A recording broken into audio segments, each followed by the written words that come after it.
From Kern Government Television, welcome to this week's Kern County Board of Supervisors meeting. Originating from the Kern County Administrative Center, located at 1115 Truxtun Avenue in Bakersfield, California.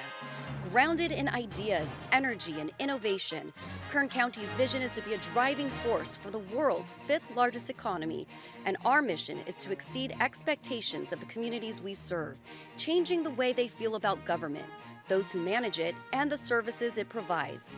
Today's Board of Supervisors meeting will convene momentarily.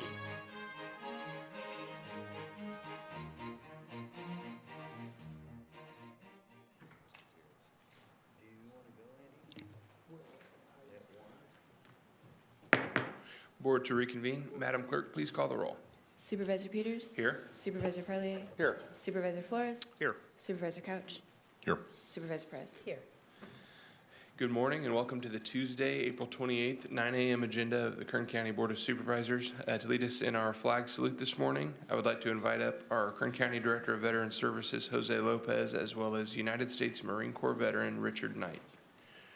Originally from Brawley, California, Richard Knight now lives a quiet, humble life in Bakersfield with his wife, Lynn. While he keeps a low profile, his infectious character and heart of gold are impossible to miss. Bob devotes countless selfless hours to others, specifically through his work at the Portrait of a Warrior Gallery, where he honors the memories of Kern County's fallen heroes. To share just a little with you about Mr. Knight's heroism, I would like to invite Director Lopez to share some words from his Bronze Star citation.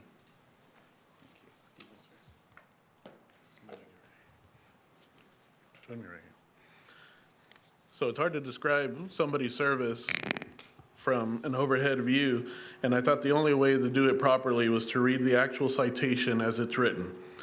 For heroic achievement in connection with operations against the enemy in the Republic of Vietnam, while serving as a squad leader with the 3rd Marine Division, on 30 August 1968, Corporal Knight's unit was participating in an attack against North Vietnamese Army position when his squad, the lead element in the assault, was pinned down by a heavy volume of automatic weapons and mortar fire from a well-fortified enemy bunker.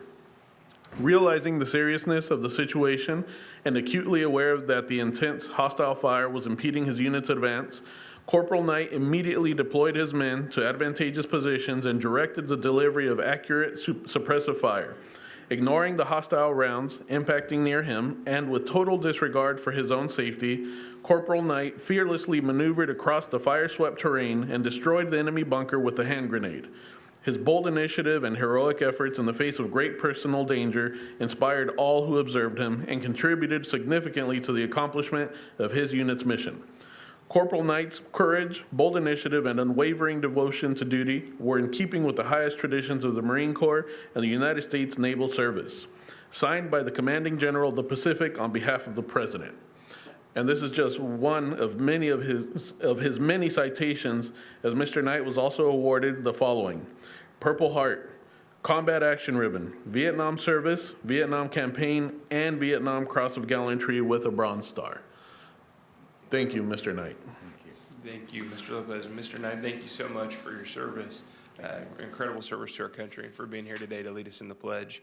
I would ask everybody to please remain standing after the Pledge of Allegiance for a moment of prayer, silence, or meditation, whichever you prefer. Present arms. I pledge allegiance to the flag of the United States of America and to the republic for which it stands, one nation, under God, indivisible, with liberty and justice for all. Order arms.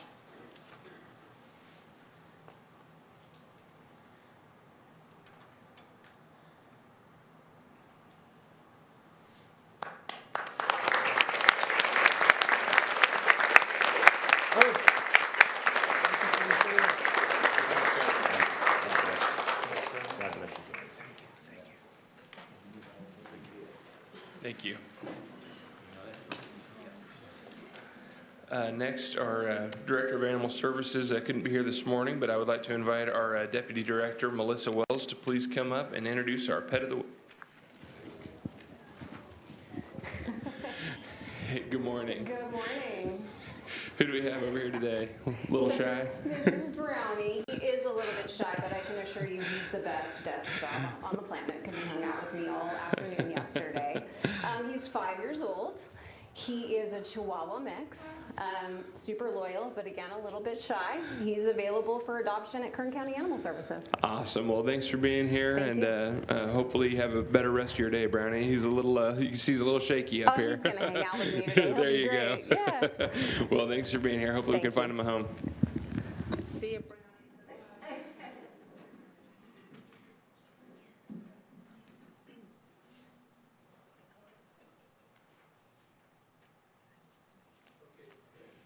Okay, we're going to move on now to the consent agenda. All items listed with a CA above the item are considered to be routine and non-controversial by county staff. Consent items will be considered first and may be approved by one motion. If members of the public wish to comment or ask questions regarding items on consent agenda, they may do so prior to a vote being taken. Members of the board may remove any item from the consent agenda, and it will be considered in listed sequence with an opportunity for any member of the public to address the board concerning the item before action is taken. Members of the public may also comment on any closed session items. At this time, I'll read the consent agenda item numbers, and that's item 9 on page 2, items 10 through 16 on page 3, 17 through 24 on page 4, item 24, as well as items 27 through 29 on page 5, 30 through 36 on page 6, 37 through 44 on page 7, 45 through 52 on page 8, and lastly, items 53 through 58 on page 9. Is there anyone in attendance that would like to speak on an item that's on consent?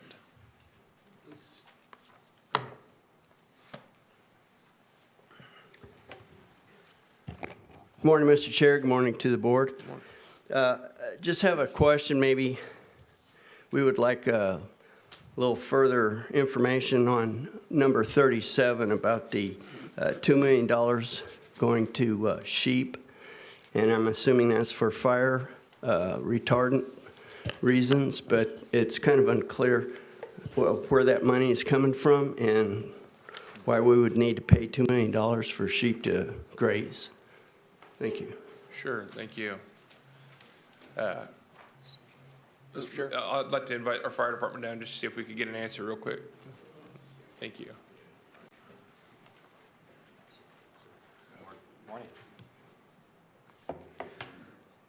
Good morning, board. I'm actually kind of glad this got brought up.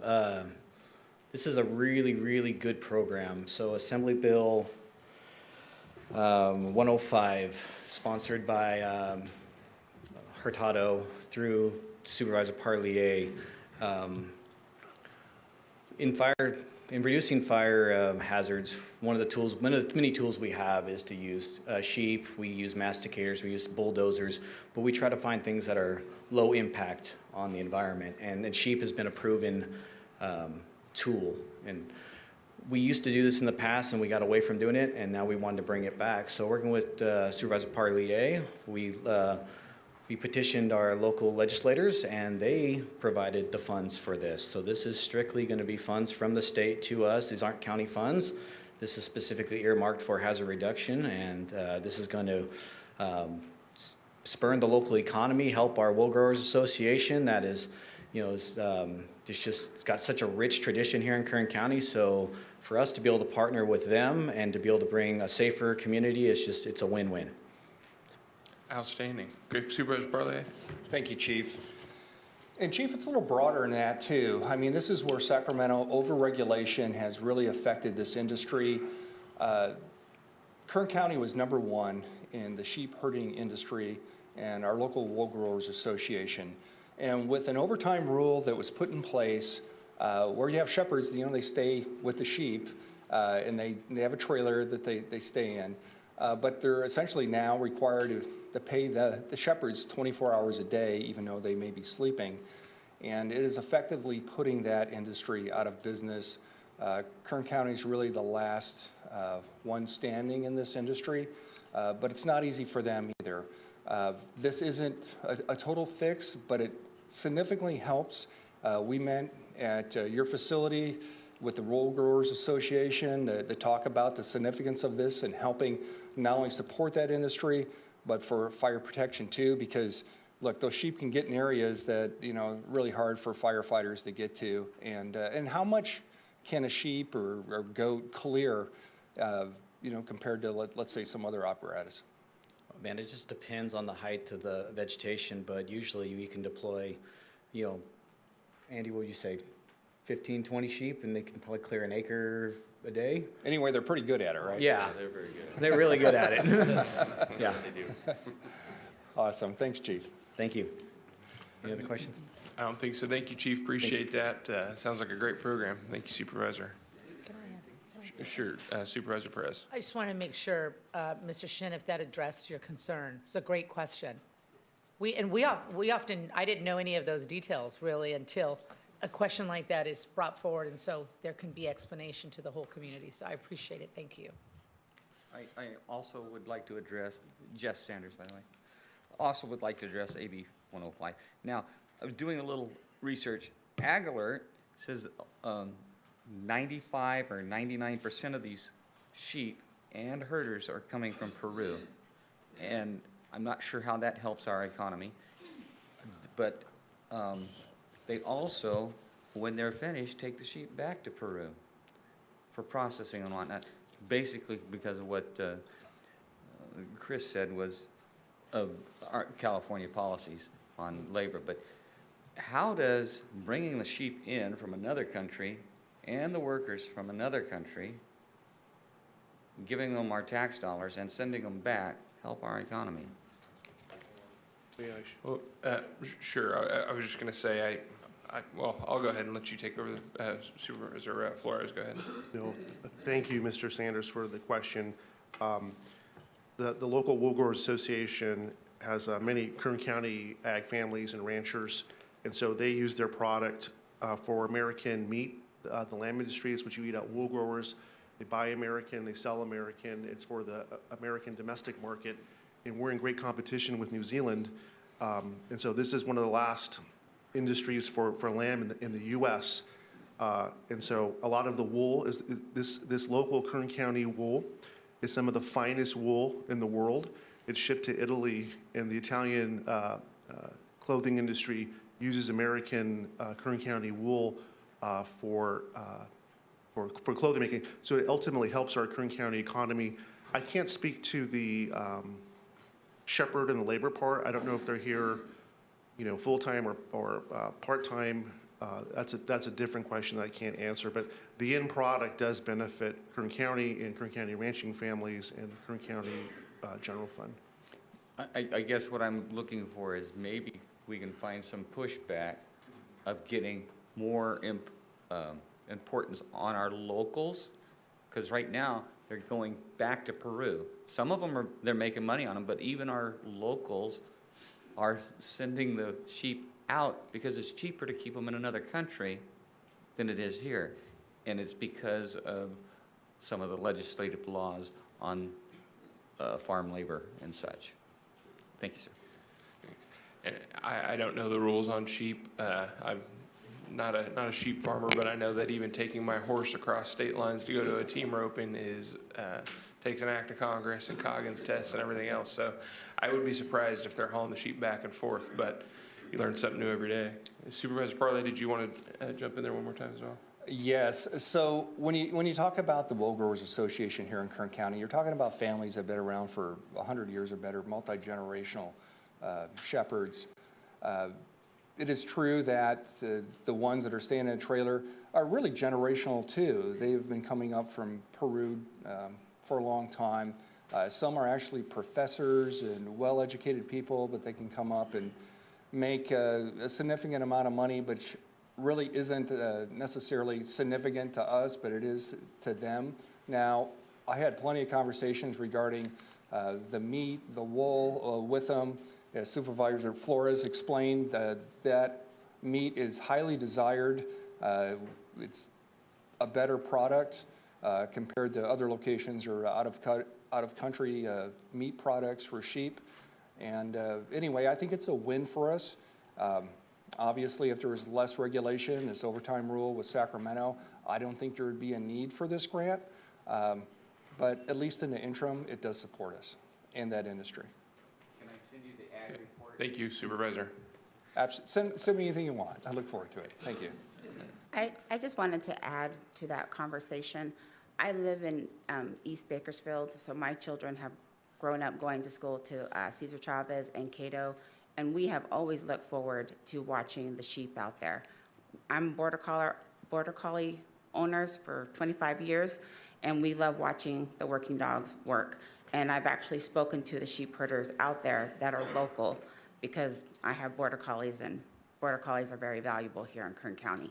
So I know you guys are keeping people here in Kern County, the money's staying in Kern County, and the kids out there enjoy seeing it. And we appreciate that the foothills are still there. There's not housing on it. We still get to enjoy the beauty out there off of 178. So thank you.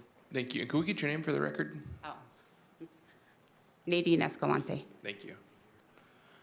Okay, are there any other questions or comments on the consent agenda? Okay, seeing none, I'll bring it back to the board for any discussion or a motion. Motion consent. Thank you. Please cast your votes. Was that a second from you, Supervisor Probably? I'm sorry. Absolutely. Okay. Thanks. The motion is approved. All ayes. Okay, next up, Supervisor Parley is going to be presenting item number 1, a resolution honoring Elisa Gomez, Department of Human Services, upon her retirement with 25 years of dedicated service to Kern County, as well as item number 2, proclaiming May 2026 as Foster Care Awareness Month in Kern County. So if we can, we'll just get a motion on both of those items. Thank you, Chairman. Motion on items 1 and 2. Second. Thank you. Please cast your votes. The motions are approved. All ayes.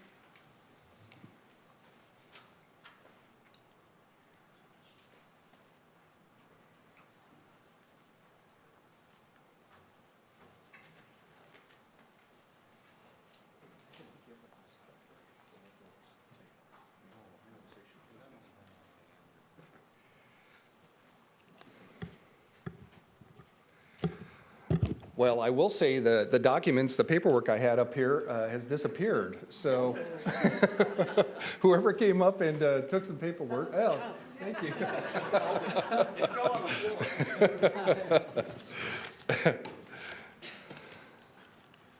Thank you.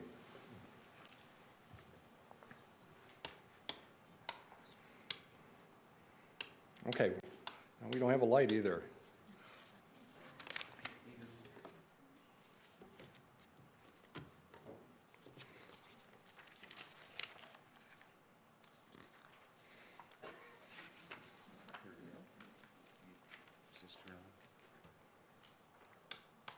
No. Sorry about that. Come on up. This is your day. Mr. Chairman, fellow supervisors, this morning I have the privilege of honoring Miss Elisa Gomez, who has made a career working and serving the people of Kern County for 25 years. I will invite Elisa to share some farewell, thankful remarks. However, at this time, I'd like to take some time to recite the entire retirement resolution before I do that. April 28, 2026, honoring and commending Elisa Gomez upon her retirement with 25 years of dedicated service to Kern County. Whereas Elisa Gomez began her career with the Kern County Department of Human Services on June 12, 2000 as an extra help typist clerk. Through her strong work ethic, dedication, and application of knowledge and skills, Ms. Gomez quickly earned a permanent position on January 12, 2001, and on July 28, 2021, Ms. Gomez promoted a human services technician assigned to the Lamont District Services Office. In this role, she quickly developed expertise in public assistant programs, including CalWorks, CalFresh, Medi-Cal, and General Assistance. And on July 9th, 2016, Ms. Gomez promoted a human services supervisor. In this role, she brought extensive knowledge and leadership to the Taft District Services Office, where she supervised the unit of human services technicians before transferring to the Shafter District Services Office, where she remained until her retirement. And throughout her tenure, Ms. Gomez actively participated in numerous work groups and communities, including the Production Log Work Group. She contributed to piloting the new system and expanded her expertise by learning additional programs such as the Cash Assistance Program for Immigrants, all of which supported the department's continued success, and Ms. Gomez consistently communicated clearly, professionally, and effectively with staff, peers, and clients by explaining complex policies, providing detailed guidance on office processes such as the SERVE model and processing team reports, and coordinating training such as Medi-Cal to support the program's transition to the single focus office. She consistently set staff up for success. Her proactive approach and willingness to seek solutions have played a key role in maintaining smooth operations during times of change, and Ms. Gomez plans to spend retirement enjoying time with her family, her grandchildren, her friends, continuing her involvement in church, and creating lasting memories by building a playhouse in the backyard for entertainment for her grandchildren, where she will enjoy many family events to come. And Ms. Gomez continues her remarkable 25 years of service with a legacy of dedication, professionalism, and exceptional work ethic. She has been a steady and trusted leader, someone who has led not only with knowledge and skill, but with kindness, compassion, and integrity. Her legacy and influence will continue throughout the countless individuals she has guided and uplifted. The Department of Human Services is forever grateful for Ms. Gomez's commitment and dedication, and she will be deeply missed. Now, therefore, it is resolved that the Board of Supervisors of the County of Kern, State of California, does hereby honor and commend Elisa Gomez upon her retirement with 25 years of dedicated county service. Lisa, I'd like to thank you so much for the years of service you have dedicated to this county. You're a blessing to this county, and I'm sure your coworkers. And Lito, would you like to lend some remarks, please? Thank you, Supervisor Parlier. Good morning, Mr. Chair, members of the board. I just want to take this opportunity to quickly thank Lisa for all the hard work that she's done. Part of our discussion today with regards to HR 1 talks about eligibility changes and determinations and so forth. And Lisa's been doing that work for over 25 years and taken really a leadership role in that capacity, whether it be through system changes, implementation of new rules and regulations. This work continues to grow and grow and grow, and she's been at the forefront of that, and I can't thank her enough for her tremendous work, and it's an honor to be working with you. So I'll turn it over to Miriam Ocampo, who is Assistant Director, who has a few more things to say.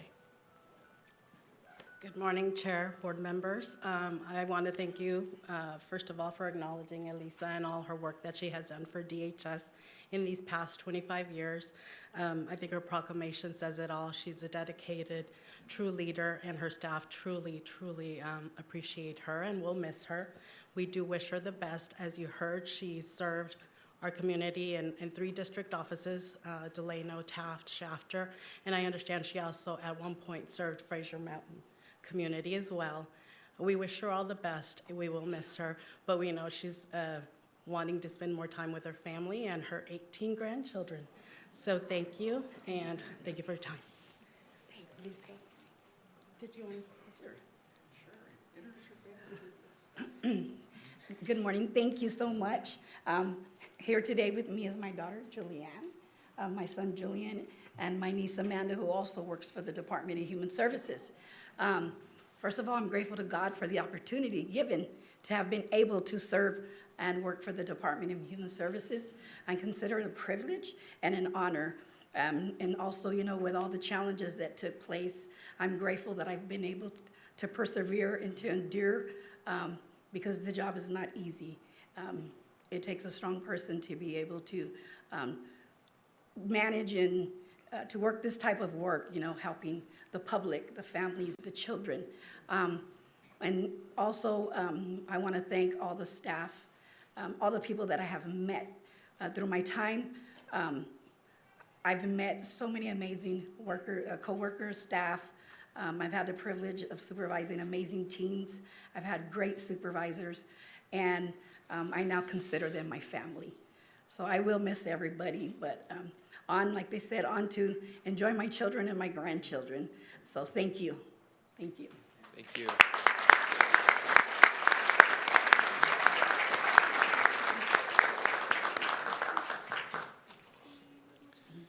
you.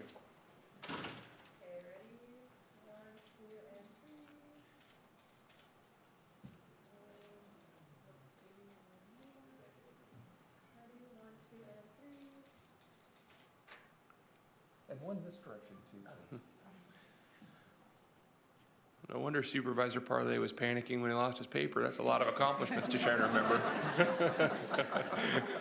Thank you so much. Thank you. Thank you. Thank you, Chairman. Yeah.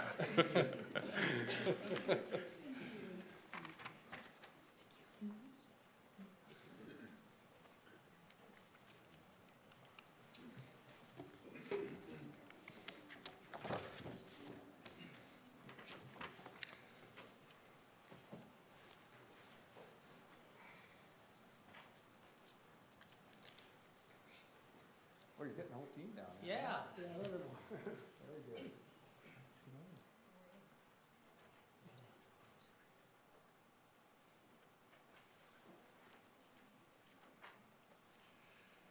Mr. Chairman and fellow members of the board, I respectfully ask for a moment of your attention this morning to share a little bit about an important topic. Currently, nearly 2,000 children and teens are navigating foster care right here in Kern County. In some cases, children reunite with their biological families or are adopted. Others end up remaining in long-term foster care. Through each of these circumstances, our youth encounter caring adults that care deeply for each one of their lives. Today, the Kern County Board of Supervisors proclaims May 2026 as Foster Care Awareness Month in Kern County, a month where we highlight the very real needs of children in the foster care system and celebrate those that support them. And for one, I am extremely thankful for the individuals and organizations that play key roles in the services for our young ones in foster care and offer their time, attention, love, and effort to giving them the best support they possibly can. I'd like to invite Lita Murillo, the Director of Kern County Department of Human Services, to provide a few remarks. Lita, thank you so much. I want to give you this proclamation on behalf of the county, signed by our Honorable Chair, Philip Peters. Thank you. Thank you again, Supervisor Parlier. Good morning again, Mr. Chairman, members of the board. Just want to briefly thank all our foster parents that are out there in our community doing this good work. I know that without them, we couldn't do this challenging work that's always in front of us day in and day out. They provide that safe, nurturing home that so many of our kids in care are so desperately in need of. And Diana's going to talk a little bit about her experiences and why she does this kind of work. But before she does, I'm going to turn it over to Maria Bermudez, who is Assistant Director over Child Protective Services. Good morning, Chair and members of the board. On behalf of the Kern County Department of Human Services, I'm very honored to be here today to recognize Foster Care Awareness Month in Kern County. This is one of my favorite months of the year because we get to honor and celebrate the good work that our community does in support of foster children. This proclamation acknowledges those that positively impact the youth in foster care, our valuable foster parents, relatives that come forward to support children, educators, social workers, advocates, and just those caring adults, mentors in our community. We couldn't do it alone. This year's national theme is Every Child Deserves a Champion, which I do not believe could be more true of the mission of Kern County. Currently, Kern County, as Supervisor Parlier said, has about 2,000 children in foster care. Some will reunify and others will stay in long-term care. And Regardless of their path, our commitment is that all foster children benefit from a stable relationship with a supportive adult that promotes their growth and well-being. Throughout this month, we will honor and we will celebrate with the community and host events focused on promoting and advocacy for children in foster care. One highlight is our annual foster care dinner that we do with Bakersfield College to support and recognize the importance of foster parenting in Kern County. As we recognize Foster Care Awareness Month, I want us to reaffirm our commitment to the children of Kern County that no matter their circumstance, we are their champion who will stand together with them, guide them, and remind them of their extraordinary worth. So in closing, I would like to thank the board today for your continued support as well as our community support. Together, we can continue to build a brighter and safer future for our children in Kern County. This month also gives us the opportunity to lift up personal stories that remind us why this work matters. One such story comes from our resource parent, Diana Castillo, that is here with us today. So now, I would like to pass it on to Ms. Castillo, who would like to share her experience. Thank you. Thank you. Good morning. I'm Diana Castillo, and I'm a resource parent. I've been a resource parent for 20 years here in Kern County. The children that come into my home are mostly teenage boys. It didn't happen. It wasn't a coincidence. I got a little boy one day that needed a place to stay, and I thought, well, he'll come for a little while, but he ended up staying for 8 years. And then I got another little boy who was autistic, and I never dealt with autistic children, but he taught me so much, and now he's attending Taft College. I mean, I can go on and on about the children that have come into my home, but the realistic is that they need someone that's consistent. They need someone that's not going to give up on them. And I'm not just talking about myself. I'm talking about the social workers. I had a social worker, and I love her. She fought to get 2 young men into my home. They were volatile. They were scared, and they came into my home. And I said no 3 times. I was going to take those boys. But she fought, and she came, and she introduced, and she brought these 2 little boys into my home. Because of them, I was able to remodel my home. They destroyed every wall that I had. And I love my house now. The young man that came into my home, he was 13 years old. And he was way below grade average. He had very low self-esteem. He's 6'3" now, and when he came into my home, he was about my size, and he would stand behind me. When someone would come into the house, he would say, "Donna," and he called me Donna. And he would tell me, "I don't know them," and I'd say, "I know, baby." And he fell further and further behind in school. But one day when he was in high school, he says, "I don't want to go anymore." He said, "I don't fit in. I don't understand." And we tried everything. So I went to the school, and I asked for a meeting. And they had everyone there, all the teachers, all the counselors, everybody was there. And they said, there isn't anything we can do past what we're already doing. And they were trying really hard. But there was a program called Workforce, and I heard that it was a one-on-one, so I wanted him in there. And they said, "No, he's too young. He's only a sophomore, and this is for juniors and seniors to graduate. So they get this one-on-one." So they turned me down. I went home, and I cried. I came back, and I said, "I'm taking him with me." So he says, "Donna, I don't want to go," because he wouldn't look at anybody in the face. We had the meeting again, everybody showed up again, and he sat there, and he didn't open his mouth. And I said, "What you're looking at is Eeyore. This is not who I have at home. I have Tigger at home."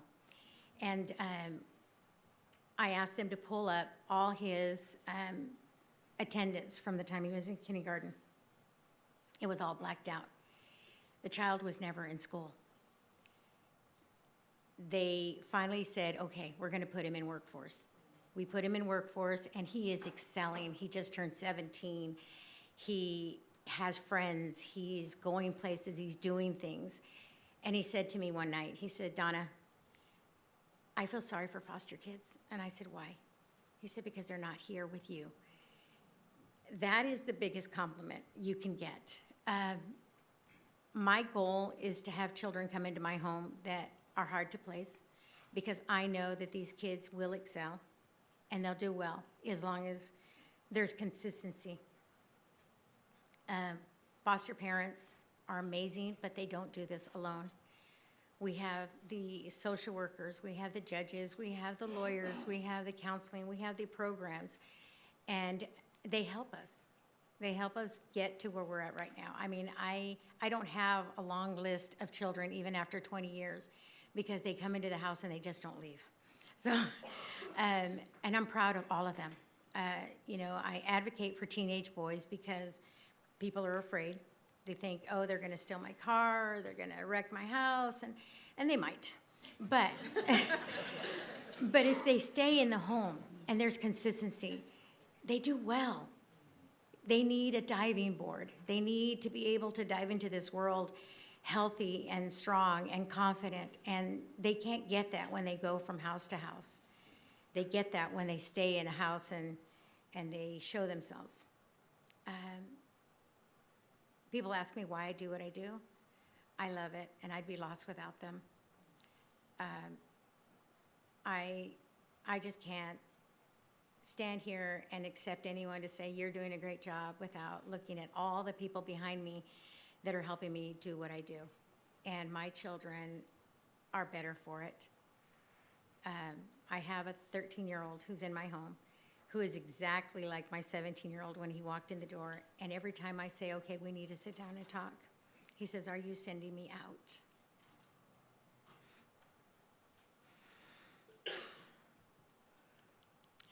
We are raising these children. And I just want to thank you for everything you guys are doing for these kids. Thank you.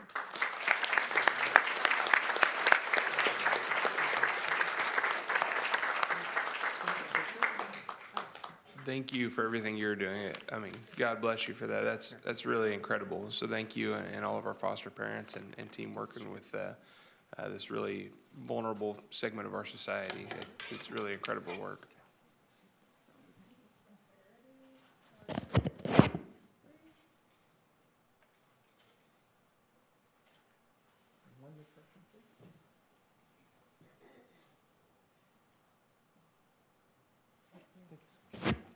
I love your story. Thank you. Thank you.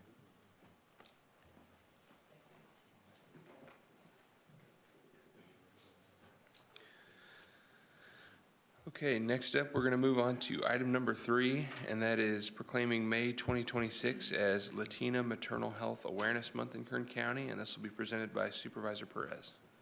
Thank you, Chair. Motion on proclamation. Second. Thank you. Thank Please you. cast your votes. The motion is approved. All ayes.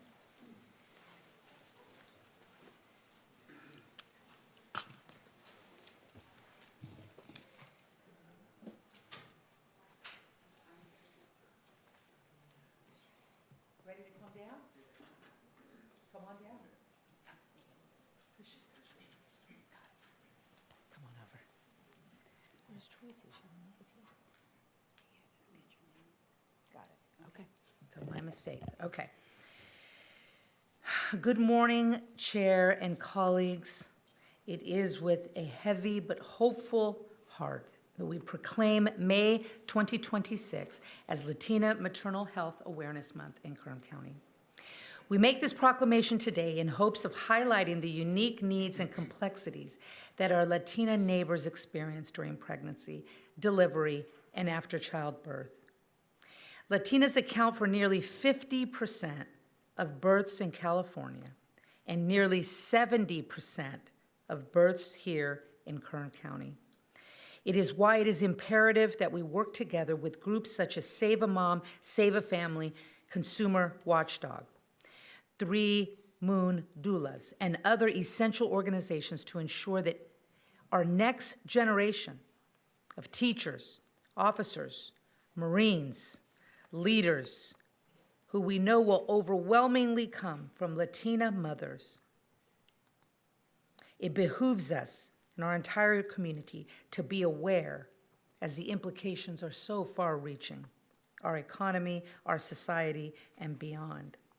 It is no secret that in recent years, Latina maternal health has been in crisis.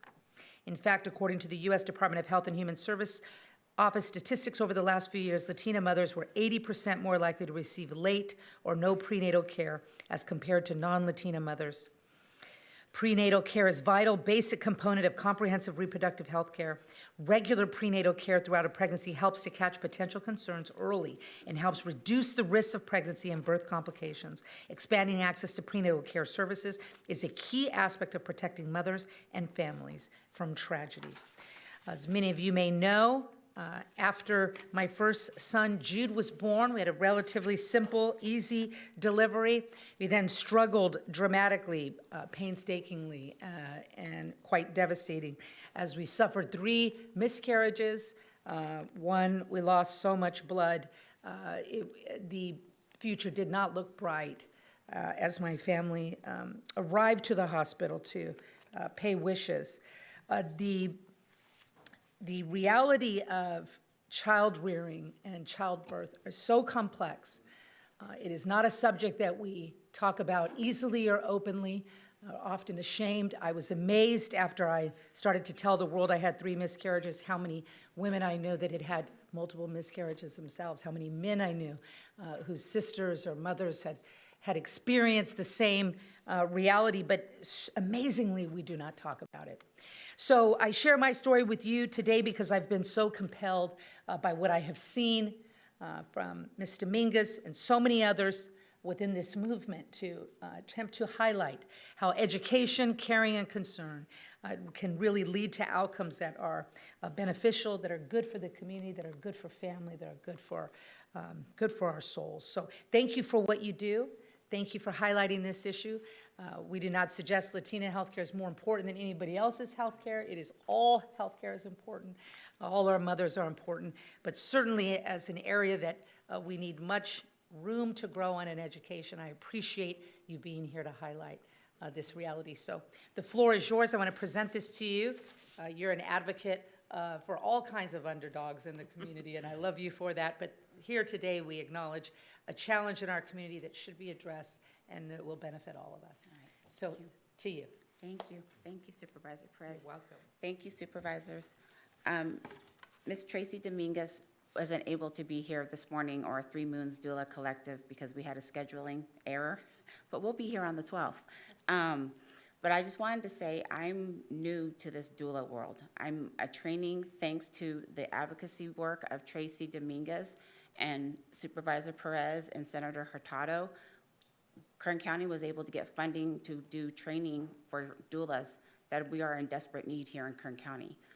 3 Moons Doulas Collective was the doula training that received the grant from Public Health, and they are able to give free training. I'm one of those recipients. To me, as an advocate, this opens up my eyes to how important maternal health is, and we're not talking about this conversation. And Hispanic women, we've had 5 women pass away. We can't have that. We have to change that. So I appreciate the proclamation. I'll make sure that Tracy gets this. She'll be grateful, and we'll see you on the 12th. So thank you very much. Thank you so much. Thank you. Thank you. Well done. Well done. Thank you so much.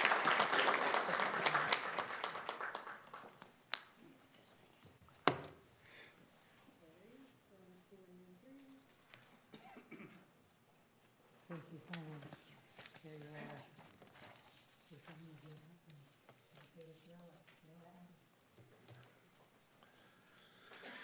Okay, our next item is number 4, and that's proclaiming May 2026 as Mental Health Awareness Month in Kern County, and this will be presented by Supervisor Couch. Motion on the proclamation.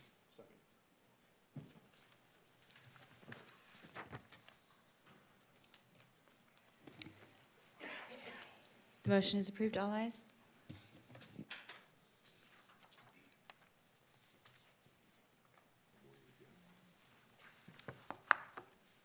So it is dark up here, Chris. You're right. We recognize mental health awareness with this proclamation, and I'm gonna keep it pretty simple. I'm gonna read the proclamation. I'm gonna turn it over to an employee that I had never met until this morning.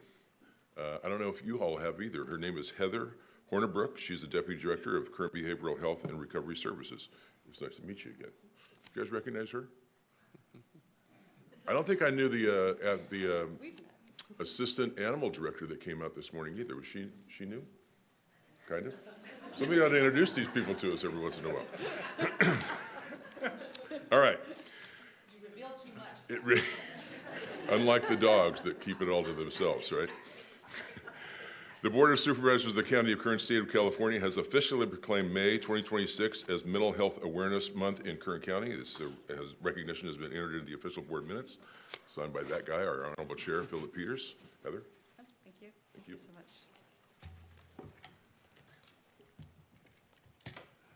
Good morning. Good morning, Chair Peters and members of the board. My name is Heather Hornibrook, and I am one of the deputy directors with Behavioral Health Department. We're honored to be here again to recognize May as Mental Health Awareness Month in Kern County. This year is especially meaningful as we celebrate 65 years of the Kern County Behavioral Health Department serving our community. For over 6 decades, we've evolved to meet the needs of residents, expanding access, reducing stigma, and strengthening the continuum of care. This month is about raising awareness, encouraging early support, and reminding our community that recovery is possible. It's also a time to honor our staff, our partners, and those with lived experience who have shaped our system. We've put together a brief video highlighting our history, progress, and the people behind this work. Following the video, our BHSA coordinator, Mark Kimmel, will provide an overview of events and opportunities for the community to engage throughout the month. Thank you for your continued support of behavioral health services in Kern County.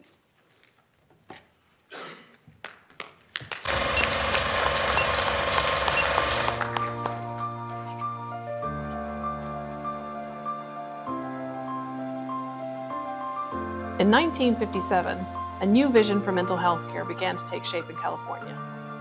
By 1961, that vision took root in Kern County, and the Department of Mental Health Services opened its doors on Q Street in Bakersfield.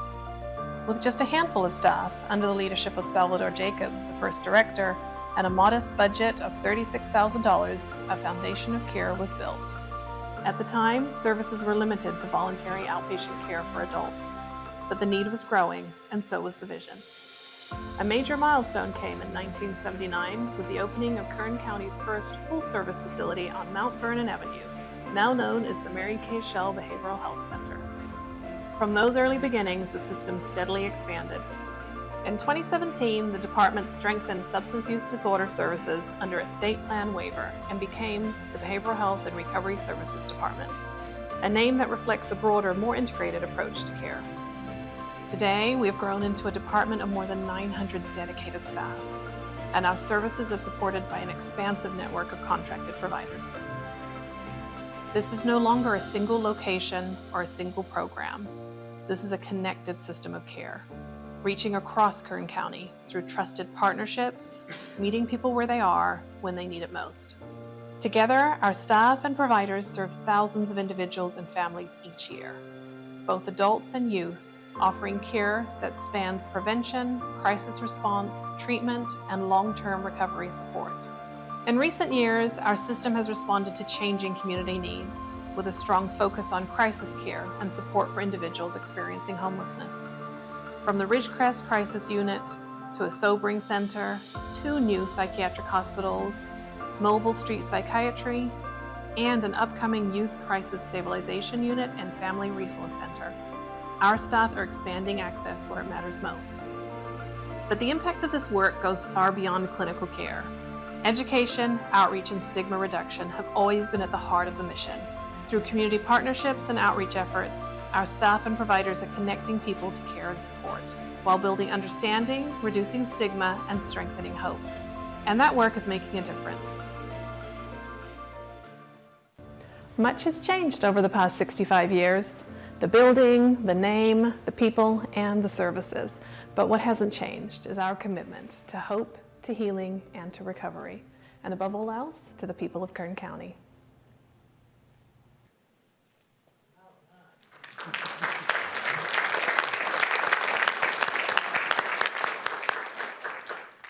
Good morning, Chairman Peters and members of the board. My name is Mark Kimmel, and I'm the BHSA coordinator. We are pleased to be here with you today to share the upcoming events in May aimed at promoting mental health awareness. Each of you should have a mental health awareness calendar with you with this year's theme, Building on a History of Hope, Healing, and Recovery, along with a green ribbon, which is the international symbol of mental health awareness. On May 1st, there will be a special lighting of the CAO building in green. On May 2nd, we will sponsor our 4th annual Family Day at COM free of charge. Many community partners will be at the event, offering education and raising awareness about mental health and substance use services in Kern County. On May 8th, Kern BHRS will be hosting our annual Inspiration Awards. This will be an opportunity to recognize and honor individuals, organizations, and community leaders who have outstanding contributions in reducing stigma and promoting mental health. On May 27th, we will participate in Apple Corps Project, partnering with other community agencies to provide food distribution and education about mental health resources.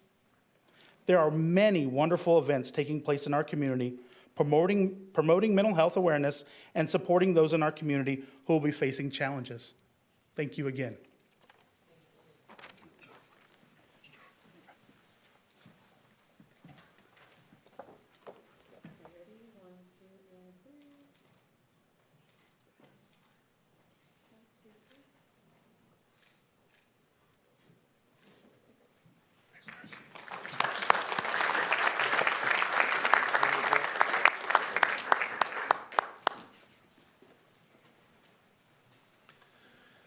All right.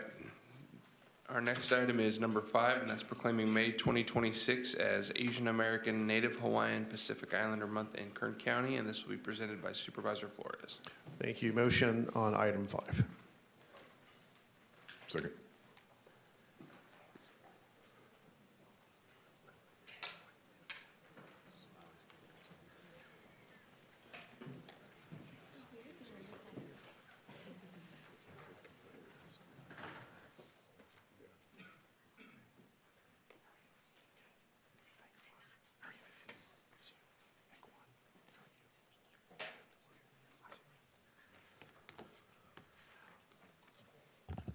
Welcome and good morning. I'm joined today by members of the Asian Chamber of Commerce, and it's my honor to present this proclamation recognizing May 2026 as Asian American, Native Hawaiian, and Pacific Islander Heritage Month in Kern County. And this observance is not new. It's been with us since 1978, declared by Congress, and it's chosen to honor 2 historic milestones: the arrival of the first Japanese immigrants in May of 1843, and also the arrival of Chinese laborers for the Transcontinental Railroad in 1869.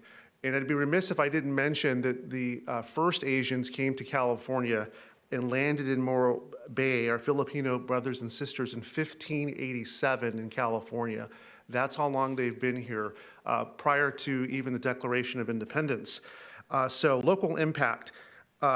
California businesses, 700,000 Asian-owned businesses, $181 billion in economic impact. That's jobs, that's general fund, that is supporting our family, supporting our state. And these people are champions for business. They're everywhere in Kern County. New businesses are opening up left and right. We talk about economic development. These people are doing their work on a weekly, monthly basis, moving the football, moving jobs, moving new businesses. And so if you ever get a chance, the signature event is the Lunar New Year. It was a beautiful event, dance, food, and I counted about 300-400 people that came out for that event. So thank you. I'd like to present this proclamation, May 26, as Asian American, Native Hawaiian, and Pacific Islander Heritage Month, signed by our Honorable Chairman, Philip Peters. And I'd like to give this to Vivian Cow. Thank you, President of the Hispanic Chamber and a champion for Kern County, all of Kern County. Thank you, Vivian.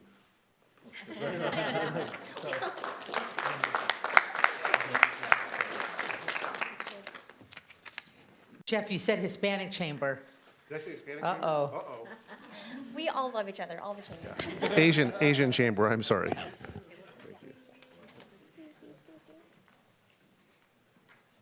Thanks for the catch. Thank you.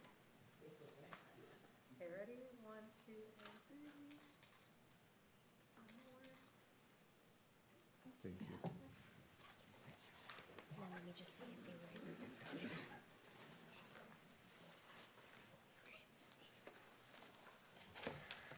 I usually don't write my speeches, but my ancestors are watching, so give me a second. I'm half kidding. Okay. Good morning, Mr. Chair, Supervisors, and community members. My name is Vivian, and I'm honored to serve as the founder and inaugural president of the Kern Asian Chamber. It is a profound honor to stand before you as we recognize May 2026 as Asian American, Pacific Islander, Native Hawaiian Month, ANAPI for short, as proclaimed by Congress. But this month is not only a celebration of culture, it's a recognition of impact. As Supervisor Flores has mentioned, he stated some statewide facts, but I'd like to share some national statistics as well. The ANAPI communities make up just over 6% of the population, yet represent 11% of U.S. employer firms, generating actually $1.2 trillion worth of annual revenue and supporting over 5 million jobs, contributing more than $500 billion in spending power to the local economies. Here in California, as Supervisor mentioned, there are over 722,000 Asian-owned businesses, and that number continues to grow. From small businesses and family-owned enterprises to leadership in healthcare, agriculture, logistics, energy, education, and technology, Asian Americans have helped shape California's innovative economy and workforce. Historically, the contributions began long before the recognition followed. Asian immigrants helped build the Transcontinental Railroad. We cultivated California's agriculture economy and later became pioneers in industries ranging from medicine to Silicon Valley technology. Even in the face of exclusionary laws and discrimination, these communities built businesses, institutions, and legacies that continue to benefit us all. This is the fun part. Here in Kern County, the earliest known Chinese immigrants arrived in 1857, and the first Chinatown was established between 1860 and 1870 on L Street between 20th and 22nd Street, where KGET is right now. And the second new Chinatown is actually on R Street between 17th and 18th Street, which is where Moose Scratch Kitchen is.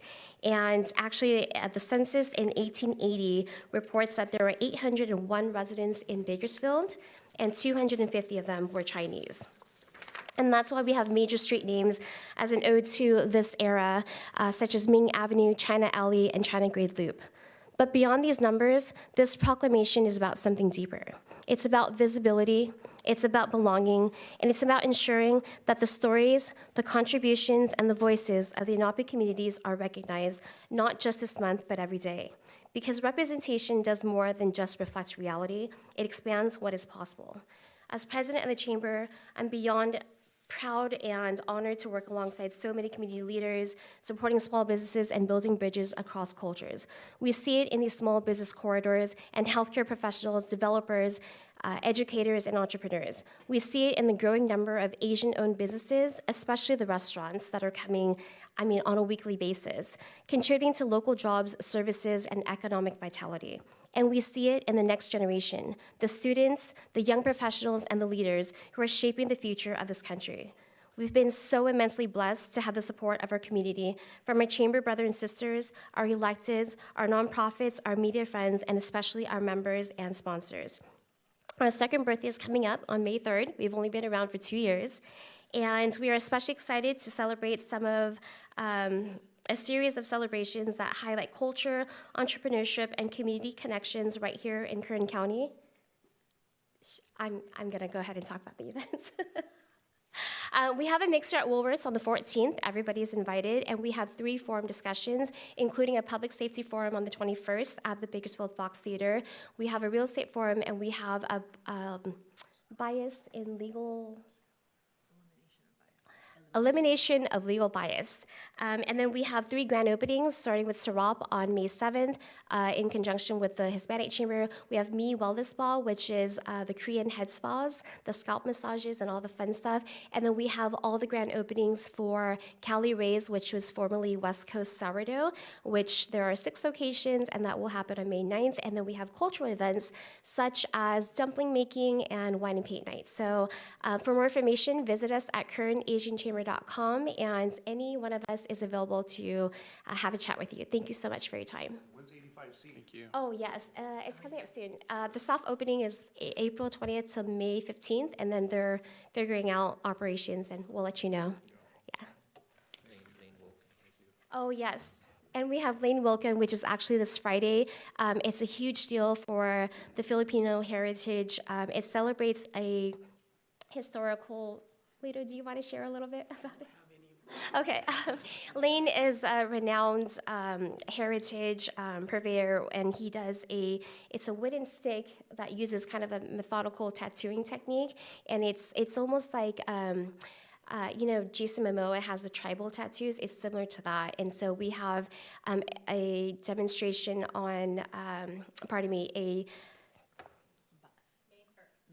an event at BC on May 1st at 6 p.m. But all of that can be found on our website, and I'm sorry, each and every one of us has a part in one of the events, and I just kind of know the umbrella part. So thank you so much for your time. Thank you.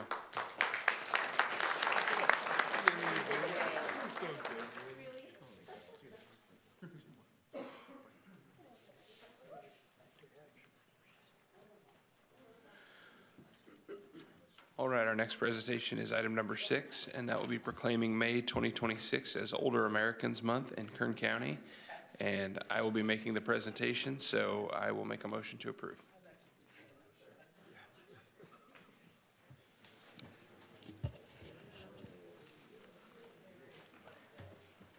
Peter, you are getting older.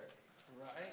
I've been wanting to say something, but your timing, you slipped it in.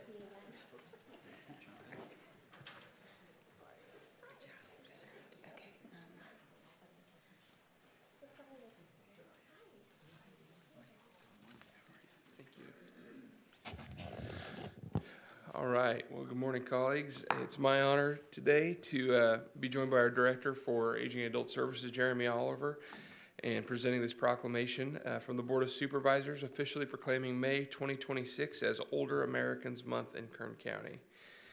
And I believe the theme this year is Champion Your Health, and this is an opportunity for us to acknowledge the contributions of older Americans and reaffirm our commitment to them. So to share a little bit more about that, I'll turn it over to Director Oliver.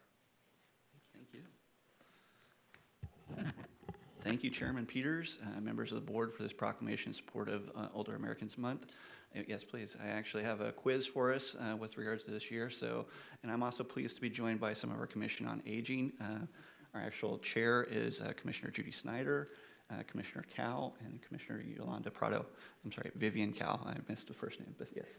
So in terms of this actually has audience participation, so I welcome actually people shouting out if you have answers on this one. It's dangerous territory. I wish. How old is our nation in years? 249 is the actual correct point, right? July 4th is when we turn 250, so this is our year to advance. And if you think of a nation, right, yeah, it is That's a trick question. Relatively early in its development still, if you look at our timelines, right? So pretty impressive. So this is a Jeopardy-style question. This vertebrate is considered the longest living animal, with carbon dating indicating they are 400 years old. What is the... C is correct. Yes, Greenland shark. Now, I bring this question actually... Elsa, there were a couple other people in the audience that shouted out C, so very impressive, very impressive. Jeopardy winners all, okay? Obviously, I bring this question forward because pets are actually very instrumental in healthy living, right? So they actually have been proven to lower our blood pressure. I'm not advocating for getting a shark as a pet, but I wanted to highlight the fact that those are important parts of getting older. Which diet is considered healthiest? C, the Mediterranean diet, yes. Fruits, vegetables, whole grains, fish, and healthy fats, such as olive oil. I know, fine rating, it's another test to see if you're aging, so. All right, what age should you stop doing things? Now, I'm gonna preface this as healthy things, right? Staying healthy, active, all those types of things. D, thank you. This is critical to being healthy and aging, and staying active, staying involved, becoming concerned citizens potentially with regards to how we move through on things. So I want to encourage people to always remain active in a positive way. Now, here's our AI question. According to ChatGPT, what is the best part about aging in 7 words or less? It actually came up with C, so you would be surprised. Even ChatGPT is recognizing positive parts about being older, okay? What age are you eligible for Older Americans Act programs? Okay, so you get the senior discounts at 55, but our programs are actually eligible at C, 60 and above, okay? What is the term for someone who reaches 100 years of age? C, centenarians. I know, centurions are the Roman soldiers. Yes, everybody wants to go centurions. And I usually accept, B and D as answers, but C is the most appropriate as well. And these are actually our local Kern County recognized centenarians. So we have folks in this group, all right? It also brings me to want to recognize our Commission on Aging themselves. They do great volunteer work throughout the county. They do it day in and day out. They would probably have to say the number of miles they travel is far greater than they initially thought. So I want to say thank you for all their services and all the volunteer work they put forward in terms of advising not only myself, but this board. Last but not least, we have our annual resource fair for Older Americans Month this Saturday, May 2nd. I'm pleased to announce that we have some document shredding, free document shredding, so you can kind of get rid of those bad documents that you're worried about hanging out there, as well as, chair yoga. We have an Elvis impersonator. Not to disappoint anybody, I will not be the Elvis impersonator. I'm just telling you right now, it will not be myself. And then we have mobile clinics, and we actually have Mr. Dimples join us for some food and things as well. So please join us, and once again, thank you all for your support of this Older Americans Month proclamation.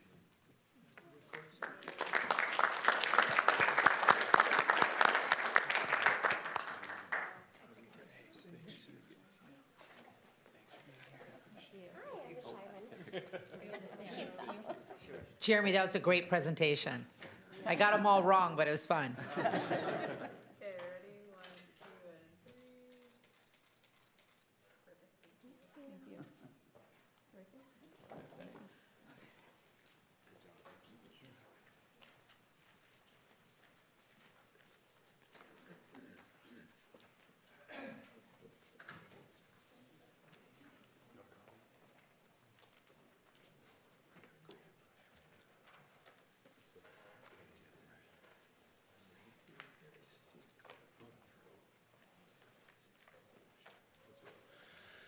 All right, that was our last proclamation. So if the board would indulge me real quick, I'm going to go a little bit out of order. I had an announcement to make under board member announcements and reports, but I've got somebody here that needs to get back on the road. So I would like to invite down Kaylee Green. She's a contestant for Miss Rodeo Glenville.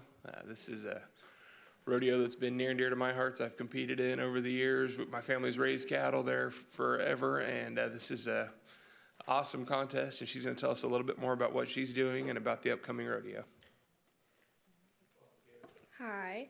I actually met Philip Peters at my family's local branding not too long ago, and he invited me over here to speak about this, and I'm dearly grateful to meet you guys all. I'm going to go ahead and get started. Good morning, Chair and members of the Kern County Board of Supervisors. My name is Kaylee Green, and I am honored to stand before you today as a contestant for the Miss Rodeo Glenville 2026 Queen title. I am here not only representing myself, but also a long-standing tradition that means so much to our community, the Glenville Rodeo. The Glenville Rodeo is more than just an event. It's a celebration of our county's rich agricultural roots, Western heritage, and the hardworking families who make Kern County what it is today. Each year, it brings together generations of community members, local businesses, and visitors who share the love for this lifestyle and the values it represents: dedication, resilience, and community pride. Through the GMVA, we also have the incredible opportunity to be partners with the Golden Circle of Champions, to come alongside children in Kern County who are currently going through a battle with cancer. Our volunteers put together a VIP experience for the kids and their families, all because of generous sponsors and donors. As a contestant, I have had the opportunity to be directly involved in promoting the rodeo and connecting with local businesses. Through this experience, I have seen firsthand just how vital sponsorships are to keeping this tradition alive and thriving. Sponsorships not only help fund the rodeo itself, but they also support the community in engagement, youth involvement, and local economic growth. When local organizations and leaders invest in events like the Glenville Rodeo, they are investing in more than a weekend. They are investing in the identity of Kern County. They are helping preserve a way of life that teaches responsibility, respect, and a strong value in younger generations, including young women like myself who aspire to represent this community with pride.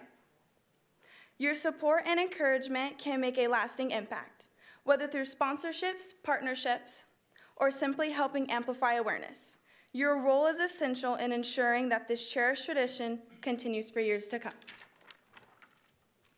I am incredibly grateful for the opportunity to speak with you today and to represent something I care so deeply about. Thank you for your time, your service to our county, and your continued support of community events like the Glenville Rodeo. This year, our rodeo will be held on May 24th, Memorial Day weekend. I hope to see all of you guys there. You can purchase your tickets online at glenvillerodeo.org. Thank you guys so much. Thank you, Kaylee.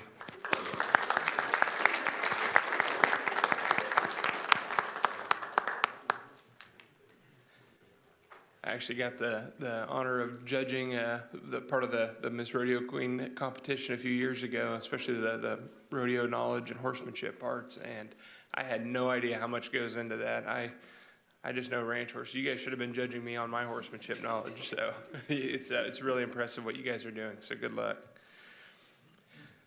Okay, the board will now consider item number 7, which is public presentations. This portion of the meeting is reserved for persons to address the board on any matter not on this agenda, but under the jurisdiction of the board. Board members may respond briefly to statements made or questions posed. They may ask questions for clarification, make referral to staff for factual information, or request staff to report back to the board at a later meeting. Also, the board may take action to direct staff to place a matter of business on a future agenda. Speakers are limited to 2 minutes, and we ask that you please state and spell your name before making your presentation. Good morning, sir. Andy Hensel, Hensel. Good morning, board and staff.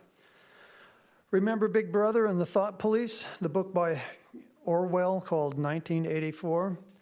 Well, that's also the number of the California Initiative for Voter ID, Initiative 1984.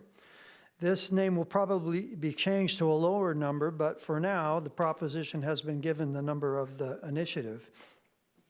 In fact, if dirty tricks of the past are any indication, this name will be changed to something obscure or confusing. The other dirty trick is to put a competing proposition on the ballot so voters won't know which was the original. But the original Proposition 1984 is a voter-initiated constitutional amendment that has officially qualified for the November 3rd, 2026 general election ballot. It would add new voter identification and citizenship verification rules to the California Constitution. Here is what it does in plain English. Under current California law, when you register to vote, you are already supposed to swear under perjury of law, under penalty of perjury, that you are a U.S. citizen, and you're supposed to provide basic identity information like your birth date, driver's license, or social security number. I say supposed to because we concerned citizens see many registrants without this basic information. What percentage would you guess are unqualified to be on the voter roll? Just jot that number down because it will be revealed by our last speaker. Proposition 1984 would require when you vote in person, you must show a government-issued photo ID. When you vote by mail, you must write down the last 4 digits of your government-issued ID number on the ballot envelope. The state must give every eligible voter a free voter ID card if they ask for one. Election officials must actively... Sorry to interrupt you, but we're going to have to move on to our next speaker. Okay. Just to finish up, election officials must actively verify that the registered voters are U.S. citizens from government records, and they must publish an annual report showing the percentage of voters in each county whose citizenship has been confirmed. Thank you very much for your time. Thank you.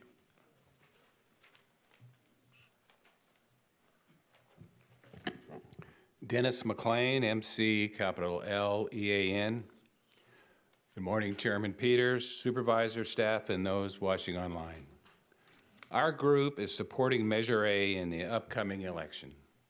This measure would convert Kern County from following existing general state law to more local control called county charter. This charter functions as a local constitution, granting the county a degree of home rule over specified local matters like the number and duties of elected officials, compensation, and the structure of county government. A charter allows for more local customization of governance, provided it doesn't conflict with broader state and federal laws. A key advantage is filling vacancies through local elections without state interference. So I urge all of Kern County voters to get out and vote and support Measure A. Thank you. Thank you. Glenn Clayton, C-L-A-Y-T-O-N. Chairman Peters, good morning. Good morning, board, staff. Thank you for all that you do.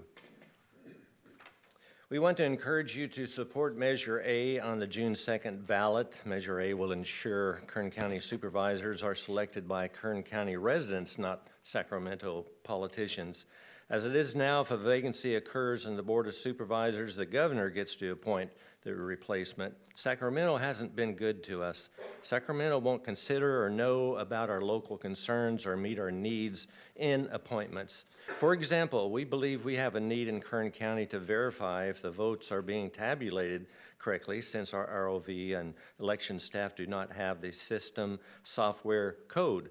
You remember that Sacramento has and Kern County does not have the password, software, source code, cabinet keys, and access support for our elections department to verify our own voting systems totals. We must take dimensions, reported totals as accurate. We have asked for the system software code in 2023, 24, and this year, 26. A move to become a charter county is a move towards autonomy and taking back of our responsibilities to count votes and verify our own voting systems totals. The charter counties operate under a home rule, a voter-approved charter acting as a local constitution that allows for greater flexibility in managing local affairs, and charter counties operate on a local governance. A charter can define the election, compensation, powers of county officers, as well as structure of city departments and commissions. Charter counties operate under voter approval. The charter can only be amended and repealed by the voters of the county. Concerned citizens would like to see Kern residents making decisions, not the governor, not the politicians in Sacramento. We believe that Kern County should exercise greater self-governance power and flexibility through their local charters versus a standardized, centralized, one-size-fits-all government. Vote yes on Measure A. Thank you very much. Thank you, Glenn. Next speaker. Welcome, good morning. Please state your name for the record. Thank you. Good morning, Board. My name is Russell Person, like in people. Great name. Thank you. Or persona, if you prefer. Riverside County's recent election controversy has exposed significant weaknesses in the procedures used to track and manage ballots. The situation began when activist groups identified what they described as a 45,000 ballot discrepancy between handwritten logs and machine-counted ballots. Even if those logs weren't intended to represent final totals, the fact that the numbers didn't align highlighted serious gaps in how election materials were documented. At this point, we simply do not know why the numbers don't match. The discrepancy may stem from clerical errors, inconsistent logging practices, or deeper procedural failures, but the scale is too large to dismiss. When tens of thousands of ballots appear unaccounted for on paper, the possibility of wrongful action cannot be ruled out. That uncertainty alone is enough to demand a thorough, transparent examination of what went wrong. The risks are substantial.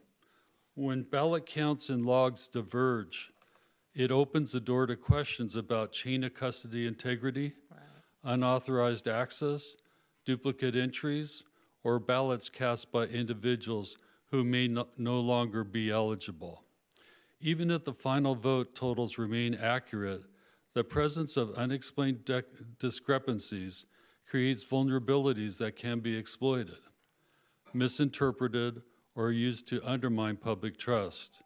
In an election system, perception matters almost as much as reality. Thank you.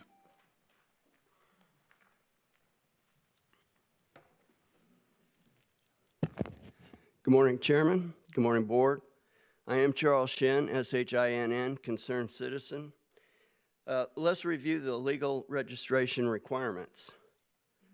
We have two known issues in Kern that I consider failures in compliance with our registrations. One is applicant sectors. We have 119,000 places of birth and another 6,500 improper abbreviations for places of birth.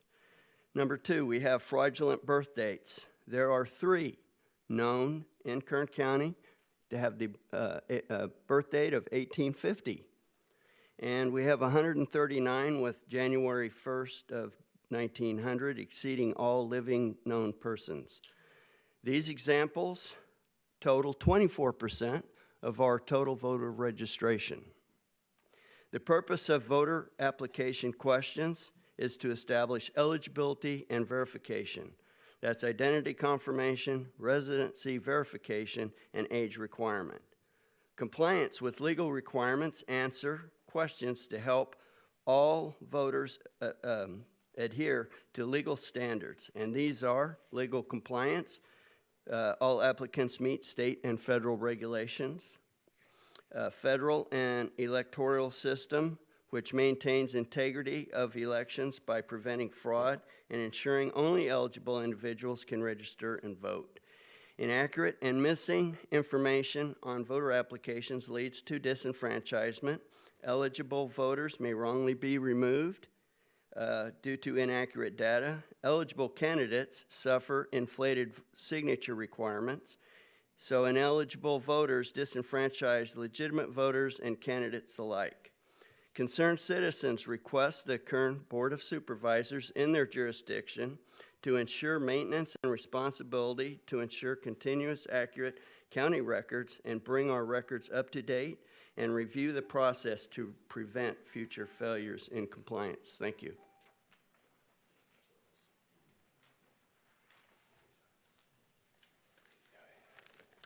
Good morning, Mr. Chairman and the board.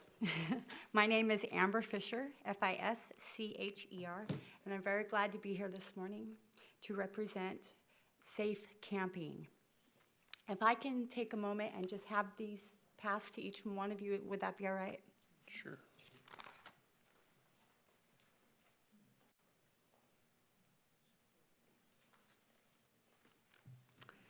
Hello, my name is Amber Fisher. At a very young age, I chose the wrong path in my life and became addicted to drugs and alcohol and a very dark way of living. I went through countless inpatient and outpatient rehabs. In 2022, I came to M Street Navigation Center for the 4th time. Somehow it finally clicked that if I did what the navigators suggested, then maybe I could get housed too. So I made the decision to follow all the rules and even went to Project Higher Up job readiness classes. All of my hard work paid off when the Rapid Rehousing Program moved me into my house, and I started my job at Adventist Health Hospital the very next day. I worked as a patient transporter for 7 months before moving to work for Flood Ministries for a year. And wow, what an experience it was. I was able to bring countless numbers of homeless people to safe camping. What an awesome resource safe camping is. My area was the river off North Chester Bridge, where people have been living in tents for so long they don't know how to come to a dorm shelter living such as M Street or Mercy House. We tried to bring them to those places, but they would always leave. Safe camping was perfect for these people because they stayed. We are also unique. That what works for me will not work for someone else. My mother always taught me not to put all of our eggs into one basket. And by keeping a variety of resources available, we have a better chance of reaching more. I am now working at the tiny homes. I've been there 2 years, and I know a young man that I picked up and brought to safe camping when I worked at Flood. He stayed at safe camping for a year, then came to the tiny homes. It's his 4th time being with us, but this time it clicked. He graduated Project Higher Up and is now in the Back to Work program through Caltrans. He is our shining star. I will close with this. You've heard it said, if we have at least helped one, then it's worth it, right? Well, I know of one, but I'm sure there's many more. Safe camping is such a unique resource. Let's keep up this good work and keep our safe camping program that adds to the different ways for our homeless to get help. There's nothing else like it.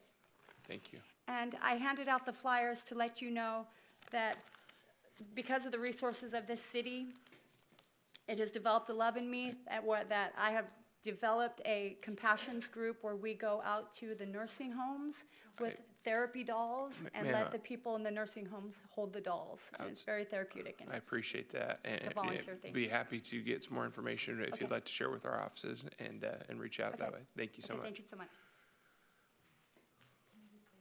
Sure, Supervisor Thank you Perez. for what you do. I'm fascinated by the elderly and the doll work. I'd love to hear more about it. We have an incredible epidemic of loneliness with senior citizens all across the country. It's a tragedy, a crisis, and just seems, it's different, so, I don't understand it, but I would like to. But I appreciate what you do in your heart, and if you could give my office some information, maybe we can collaborate. But appreciate you. Thank you for being here. Thank you. Good morning, Board. Rosa Lopez, LOPEZ. I'm an advocate in the community, and I just wanted to come up here and I guess I was really moved by some of the proclamation this morning. It's a reminder of when we really invest in programs and services in the county that work, we can really move our community to thrive. We can really support in the services, in the programs for community to thrive. Like your story, especially Donna's story. Just the fact of her recognizing that it was county departments that helped her help youth. And then it also a reminder of like the workforce program that she had to advocate. She really had to fight to bring in her foster kids into those programs because they were not eligible. And so I guess I wanted to come up here to say, as we're preparing to start talking about budget, that we can really reimagine how we invest our local dollars to programs and services that supports youth, that supports family, like what Donna is doing and what this young lady shared about. It is those programs that we should invest because it is those stories and those reminders that when we invest in the right programs, we can really move our communities from the situations that they're in, into positions that they, into housing, into support with mental health or substance abuse. And so, again, as we start to talk about the budget, let's just not go into, just check boxes of like, yes, every request and each department continue with the status quo. Let's reimagine if we invest our dollars into programs like the workforce program, like the safe camping that I'm not familiar with, but programs that are community advocates and people who've been impacted and have been supported by these programs are saying that it's working. Let's invest in those programs. Thank you. Thank you. Next speaker, please. Good morning. My name is Alyssa Reed, R-E-E-D. I'm with the Kern and Yamamoto Building and Construction Trades Council. Good morning. And I just wanted to share with you, our apprenticeship readiness program that we run out of our council. Hopefully most of you are familiar with it, but we have an upcoming graduation, and so I brought invitations for you all, and we would hope to see you there. Our apprenticeship readiness program, through the proclamations this morning and, some of the comments, Rosa's comments about providing opportunity in our community, and that's one of the things that we're really focused on doing. We work with a lot of programs. We work with our probation department. We work with a lot of reentry programs and many disinvested members of our community and provide them with a career path, an introduction to a skilled trades apprenticeship program that provides them with a career path towards, making family-sustaining wages and benefits and offering them an opportunity. And we do a really good job of getting them connected with work. We have an over 70% placement rate in our program. And so, we've been able to connect people with jobs and make a change for some of those folks. And so we just want to continue to share the work that we do with our community, so we can reach out to more programs and more community partners and make them aware of our program and get our word out. And so I'd like to share invitations to our upcoming graduation with you.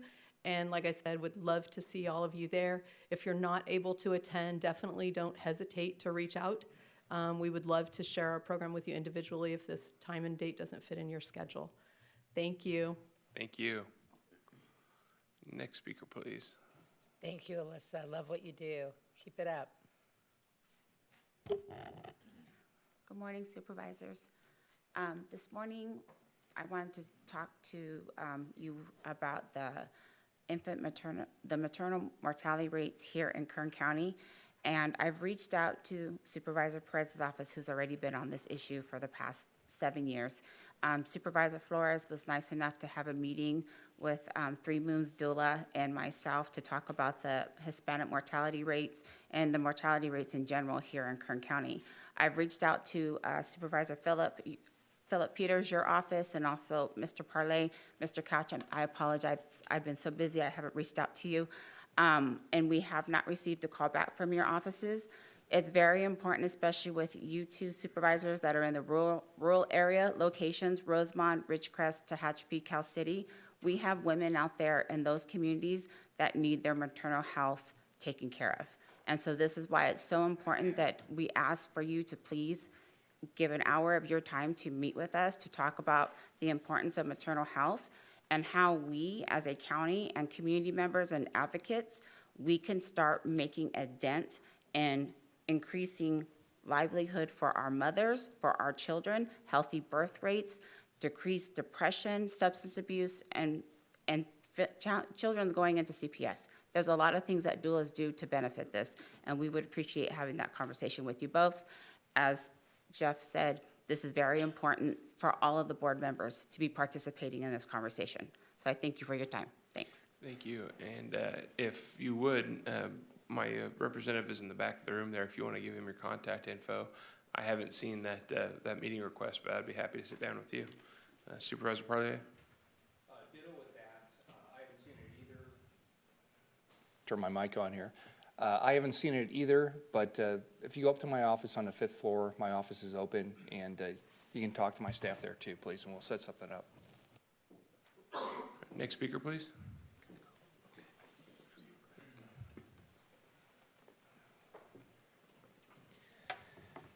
Morning. My name's Don Hodel, Hodel, and I'm just representing many in my same shoes. The homeless issue, there's two sides to that coin. One is the homeless and the plight they have, the mental illness and things like that, and we do much to support that. We probably give more food to the rescue mission than anybody else in the town. We've been very active with flood ministries, and so we understand the needs in that end. But what I wanted to just bring to your attention was I need your help. And I represent many other family-run companies, restaurants that are being overrun. We've 60 years in Bakersfield and being a part of the community, and the homeless issue has really gotten to the point where we just don't know what to do. As a health department, if I had 3 violations of cockroaches, you'd shut me down. We've got hotels around there that have got prostitution, drugs. I've seen more things as a civilian than I want to admit, but is there anything that we can do? And that's really why I'm here, is, you know, it's eating away at our customer base, and we're losing them one customer at a time, not just Hodels, but those around the area, in other words, that have spent so much of their life supporting this community. So, real simple question, what is there that we can do? What is there? I'd love to, you know, do some ideas or something, but we're at a point where it's not like what can we do, it's like what are we gonna do? So, thanks for your time. Thank you, sir. Any other public speakers?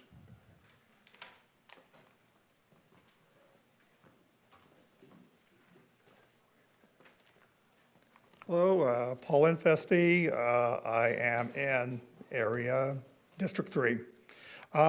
Last Thursday, hold on a second. Doesn't work, okay.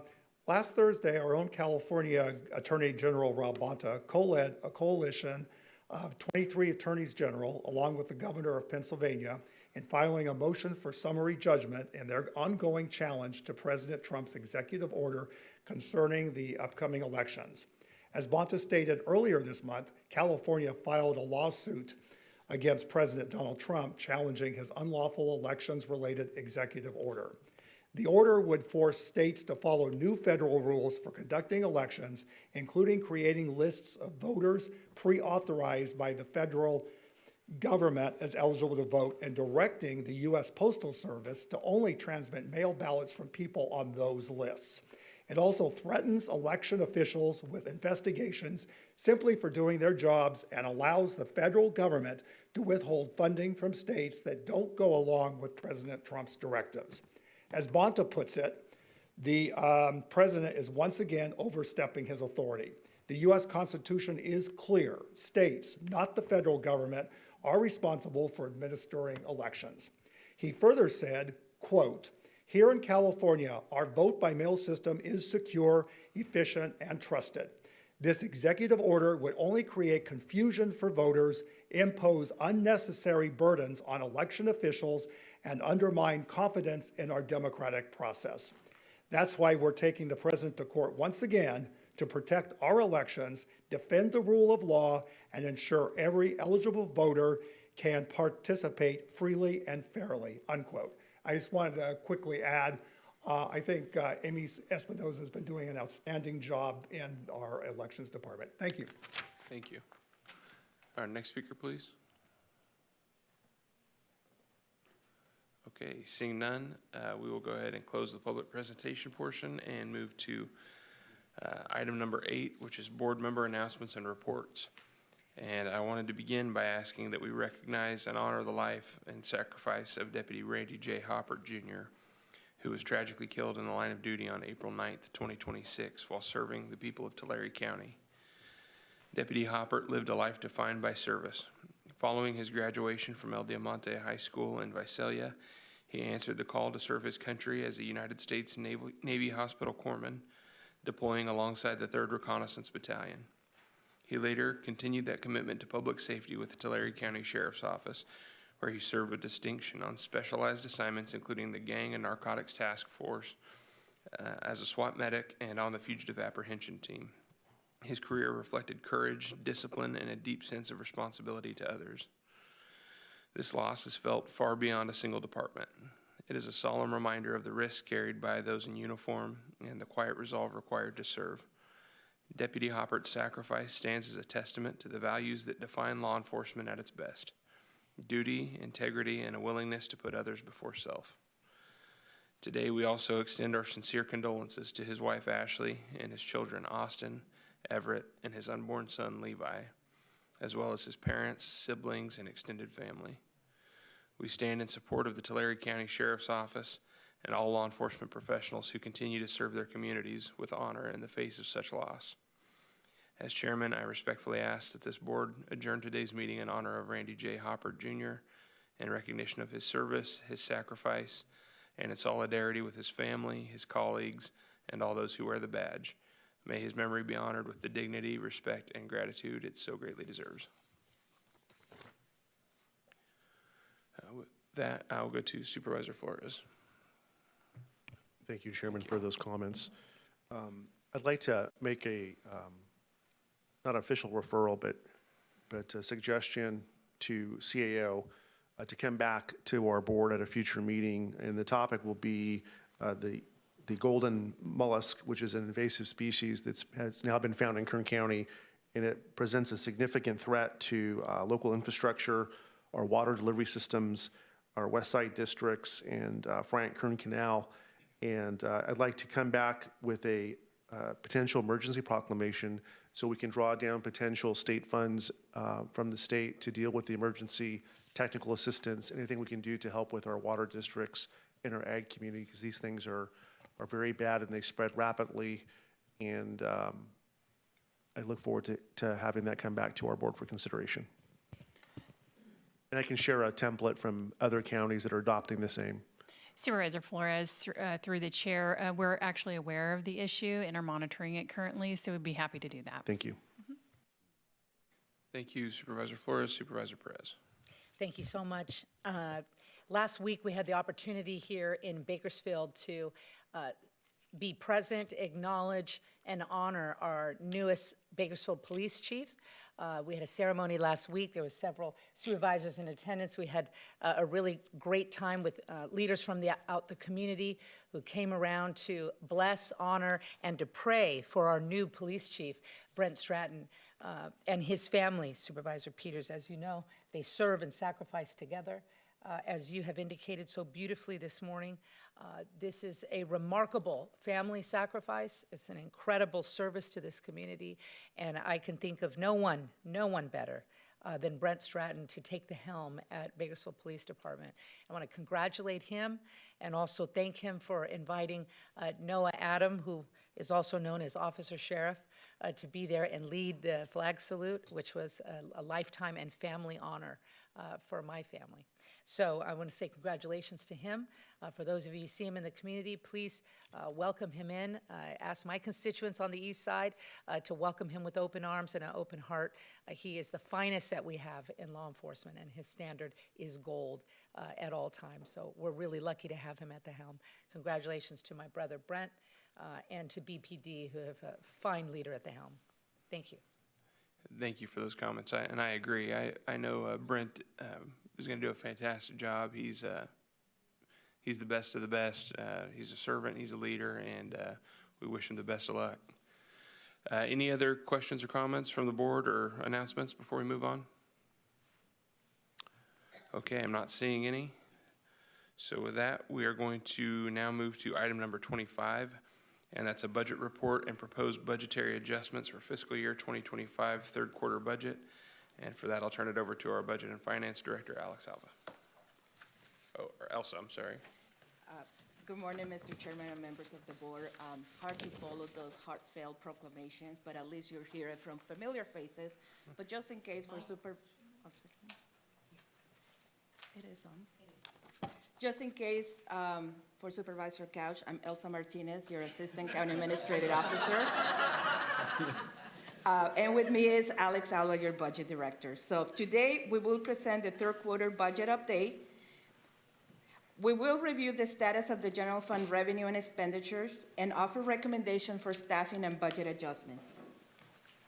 So we typically provide only a mid-year report. This is our third and final update for this fiscal year before returning to your board on May 19 with the proposal for next year's budget. These updates are necessary to meet legal requirements, maintain fiscal stability, and ensure spending reflects changing economic conditions. This process allows us to evaluate current results and recommend adjustments in response to revenue changes, rising costs, or the need to reallocate resources. And again, as a reminder, our county budget is $4.5 billion and funds all county operations. Budget changes as listed on this slide are approved by your board through budget amendments, which may be needed due to staffing changes, emergency capital projects, reductions in federal or state funding, or unexpected revenue. Alex Alba, your budget director, will now review the general fund performance, the staffing and budget adjustments that we're recommending for approval today.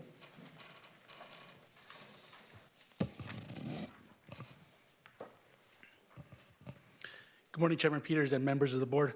Alex Alva, your Budget and Finance Director. That is for Supervisor Couch as well. Thank you. As we present the third quarter status report today, I just want to emphasize, as Elsa mentioned, that we monitor and refine the budget year-round. The budget is not a static document. It's a living framework that evolves as revenue and expenditures and economic conditions shift. We remain committed to providing clear analysis, timely reporting, and full transparency to your board. I'm going to start off with the general fund discretionary revenue. This slide here shows the general fund discretionary revenue that totals $729 million and makes up 61% of general fund's total financing. This revenue comes from several major revenue sources, which I'll discuss today, which includes property tax, VLF, interest earnings, and sales and use tax. Before these funds are allocated to departments, it must first be used to cover required maintenance of effort obligations and other fixed costs. Once those commitments are met, what remains is used to support departmental budgets and discretionary needs. For fiscal year 25-26, the county has collected $212 million, or 58% of the $367 million budgeted for this year. Sales and use tax makes up the second largest discretionary revenue source at approximately 22%. Year-to-date collections total $115 million, or 73% of the $158 million budgeted. Based on the current trends, one-time receipts, and economic indicators reviewed by our county sales tax consultant, we anticipate finishing the year within the budgeted amount. Overall, the general fund has collected $370 million, or 63% of the $585 million budgeted for discretionary revenue. Our office will continuously monitor this revenue source and any adjustments.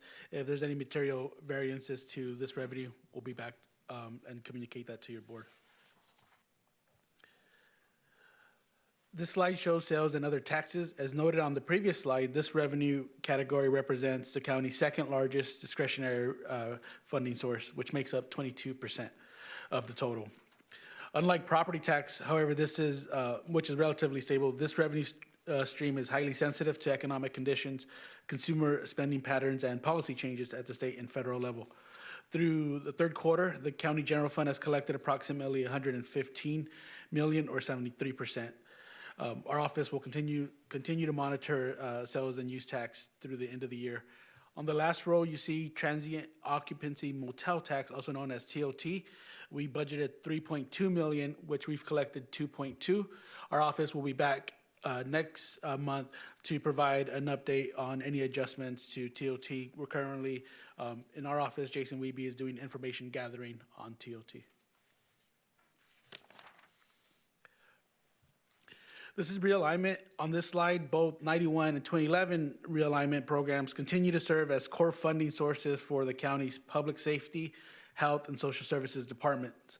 91 realignment shifted responsibility for major health and human services programs from state to counties and provided a dedicated sales tax and vehicle license fee to support those functions. These funds are restricted and must be used for mental health, social services, and health programs.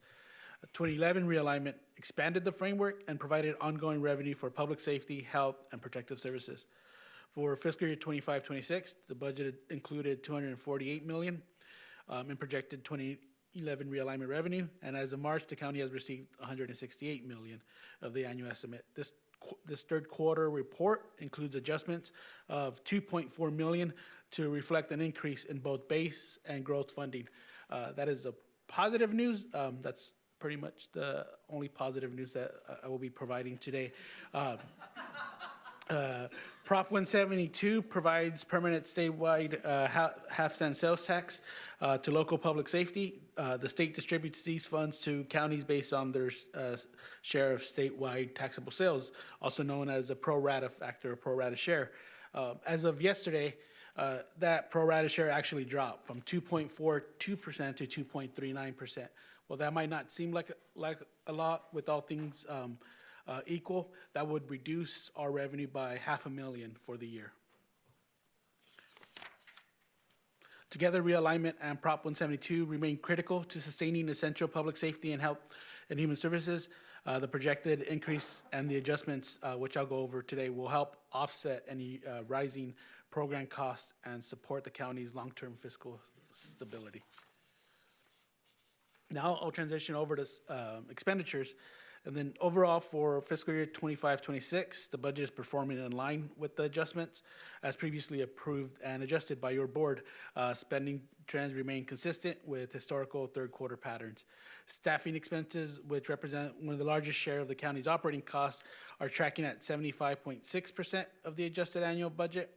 And this level is typical for third quarter reports. Operating expenses include service supplies and contractual obligations, and those are currently at 63.8%. And these expenditures tend to ramp up towards the end of the year as departments complete their procurement cycles and align their spending with their program requirements. Capital expenditures is only showing at 30.7%. This lower level, however, is normal. It's not unusual as capital projects often do experience delays in planning or contracting or permitting, and they tend to ramp up towards the end of the year, and then those projects will carry on to next fiscal year.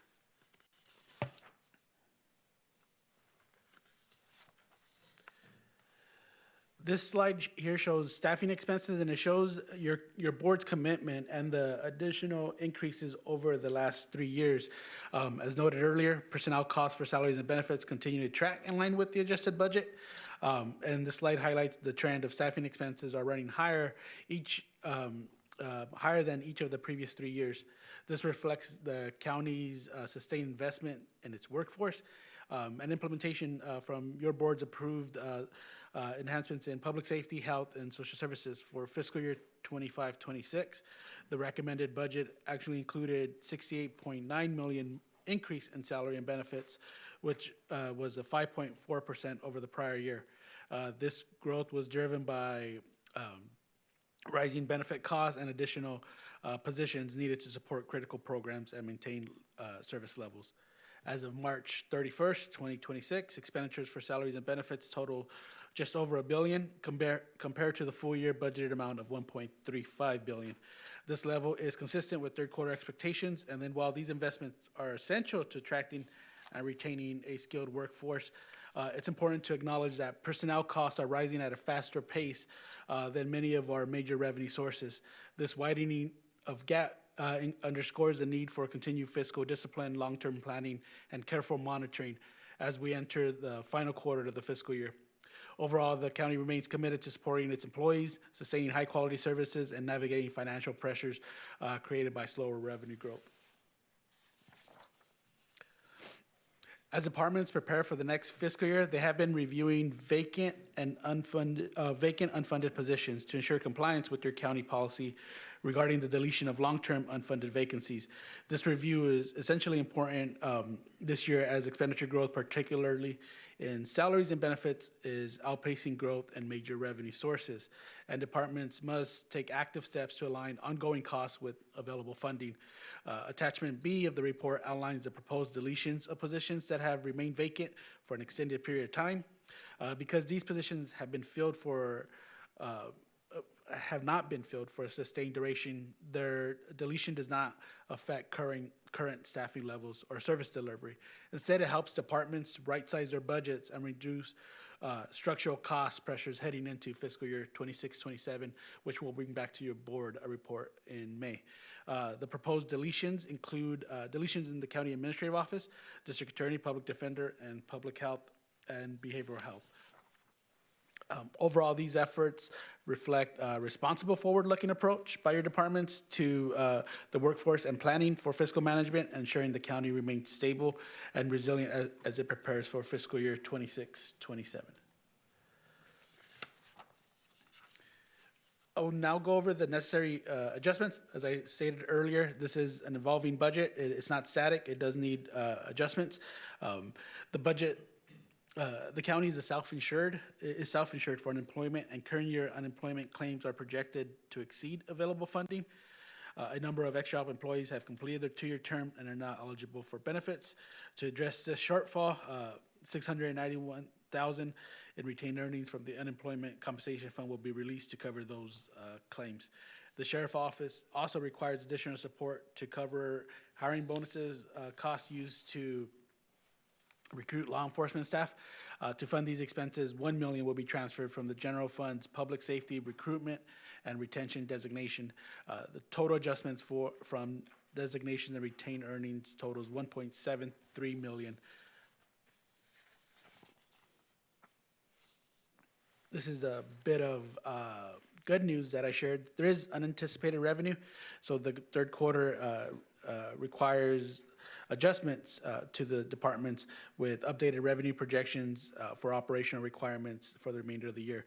Total adjustments equal $13.4 million and are fully offset by additional funding sources, ensuring that budgets remain balanced. On the revenue side, you'll see departments are recognizing unanticipated revenue from federal and state funding, increased reimbursements, and other financing sources.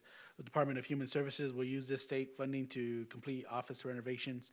Environmental Health is recognizing additional revenue to offset staffing costs that currently are projected to exceed appropriations. And then revenue from 2011 realignment is projected to come in higher than originally estimated. This revenue growth is primarily supporting juvenile justice program. And then, as you heard earlier, the fire department is recognizing a grant from the sheep herders grazing grant reimbursement, and also for reimbursement for response activities performed on behalf of other agencies. To put in context for the small good news that was provided, there was that unanticipated revenue of realignment. However, that growth statewide was only $58 million. The last time we received growth for realignment, for 2011 realignment, was $272 million statewide. So that growth is declining.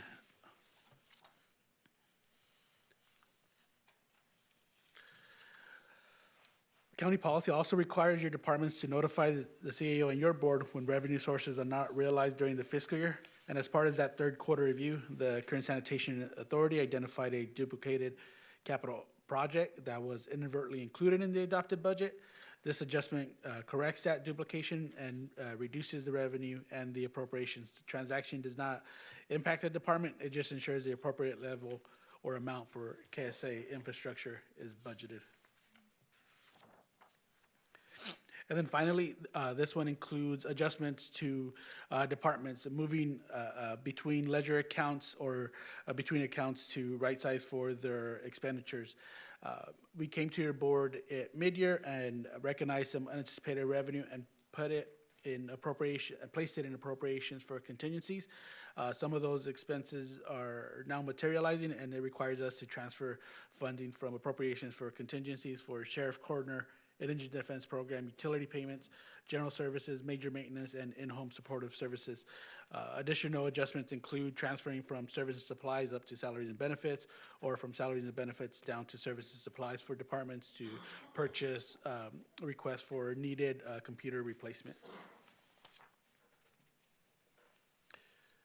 That concludes my presentation. I will transfer it back to Elsa Martinez to go over her closing remarks and final recommendations for the third quarter report. So as we indicated, the county budget is tracking consistent with the amendments. This is the time, we're at the end of the fiscal year. We asked the department to really monitor their costs and preparation for the next fiscal year. The recommendation for your board is to receive and file the report and authorize the auditor controller to process the adjustments that we went over, and then approve the addition and deletion of positions. Again, these are vacant, unfunded positions with no fiscal or operational impact to departments, and refer the matter to the Human Resources Department to amend the position schedule. So that concludes our prepared remarks, and we would be happy to answer any questions. All right, well, thank you very much. I'll bring it back to the board for any questions or comments. Okay, not seeing any, I will open it up for public comment if there's anybody that would like to address this item.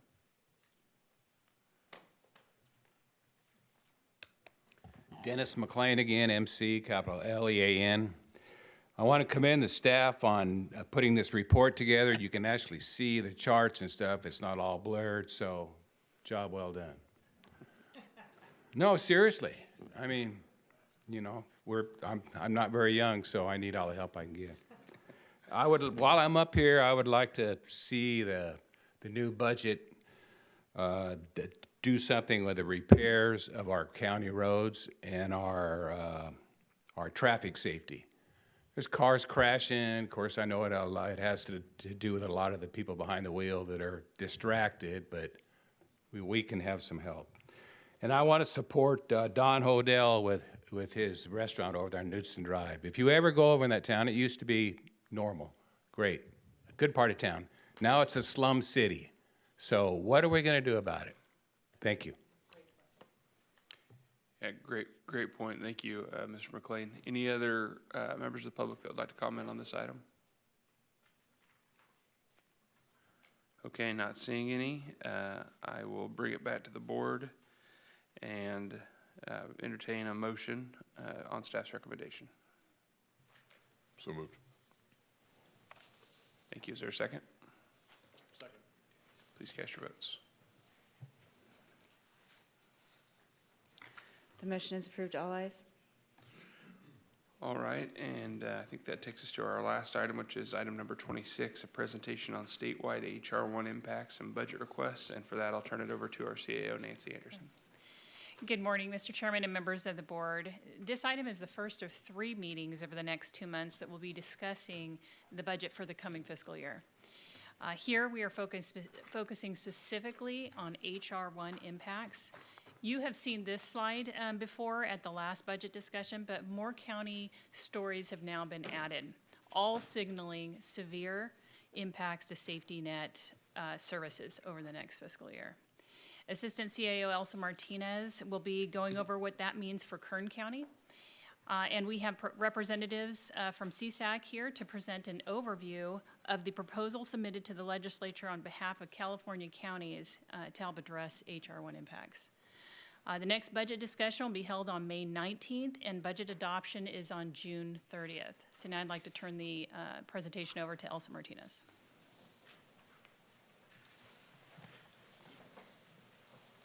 Thank you, Mr. Chairman and members of the board. As Ms. Anderson indicated, today in coordination with the California State Association of Counties, we will provide an overview of the statewide and local impacts of HR1, a federal law enacted on July 4, 2025. This legislation made significant changes to how key safety net programs, particularly food assistance and healthcare, are funded and administered. While property tax remains the county's largest source of discretionary revenue, it is not the only funding stream supporting countywide services. This slide reflects the total resources available for fiscal year 25-26, which total $4.5 billion. Although property tax is a critical component, the largest share of county funding, 33.7%, comes from restricted state, federal, and other governmental agencies. This reliance on external funding is both a strength and a vulnerability. When state and federal funding is reduced, county services are directly affected.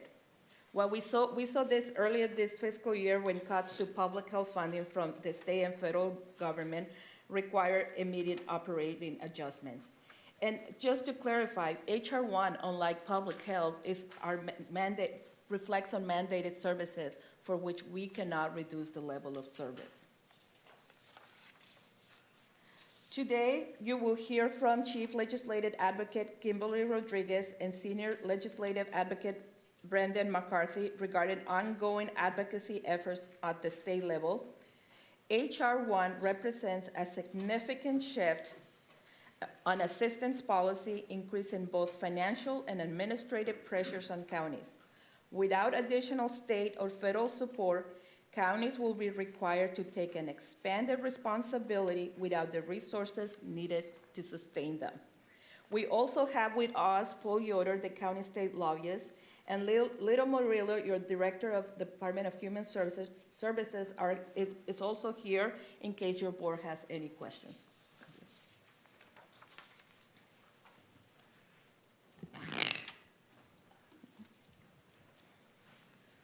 Good morning.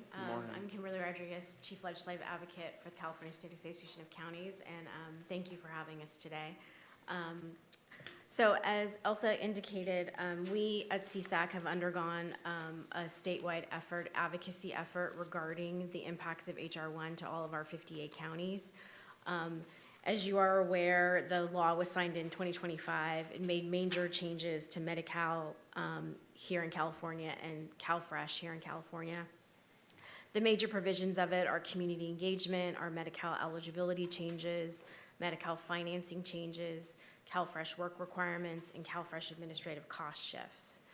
So as part of that, H.R. 1 will fundamentally shift the resource responsibility from the state and from the federal and state governments to counties. We are in California only one of 10 states nationwide that relies on counties to be the implementers of direct services to communities. So a lot of times when federal policy is made, that is not taken into account because the majority of the nation, the states deliver the services, and only 10 states in the nation do counties directly deliver services to communities.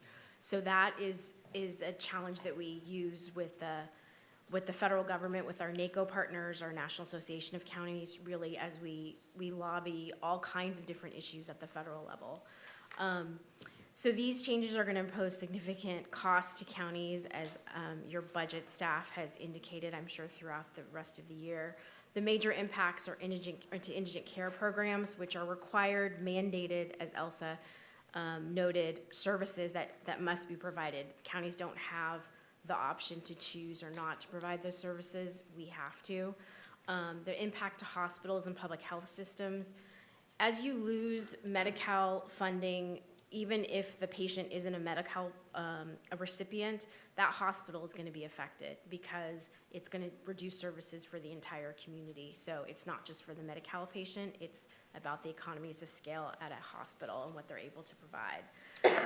County eligibility workforce, they're critical in terms of keeping folks on Medi-Cal and CalFresh because we're able to draw down those federal dollars. And then county behavioral health, those services are going to be affected as well. Chairman? So, yes. Can I ask a question while she's in the middle? Sure, hop in. Can you go back to that part where you said we're only one of 10 states? Yes, we're only one of 10 states in the country. Actually, CSAC, if you look on our digital platform on X, we put up a graphic that showed what are the other 9 states that provide direct services to folks. North Carolina is one of them. The map. 40 of the 50 states do not do it that way? No, they don't. It's the states. It's the states. We're very unique, as people like to say, in good and bad for California. So as part of that, we have coalition partners that we've worked with. This is our county family, our urban counties, our health directors, our public hospitals, our welfare directors, our rural county representatives. All of us formed a coalition regarding H.R. 1.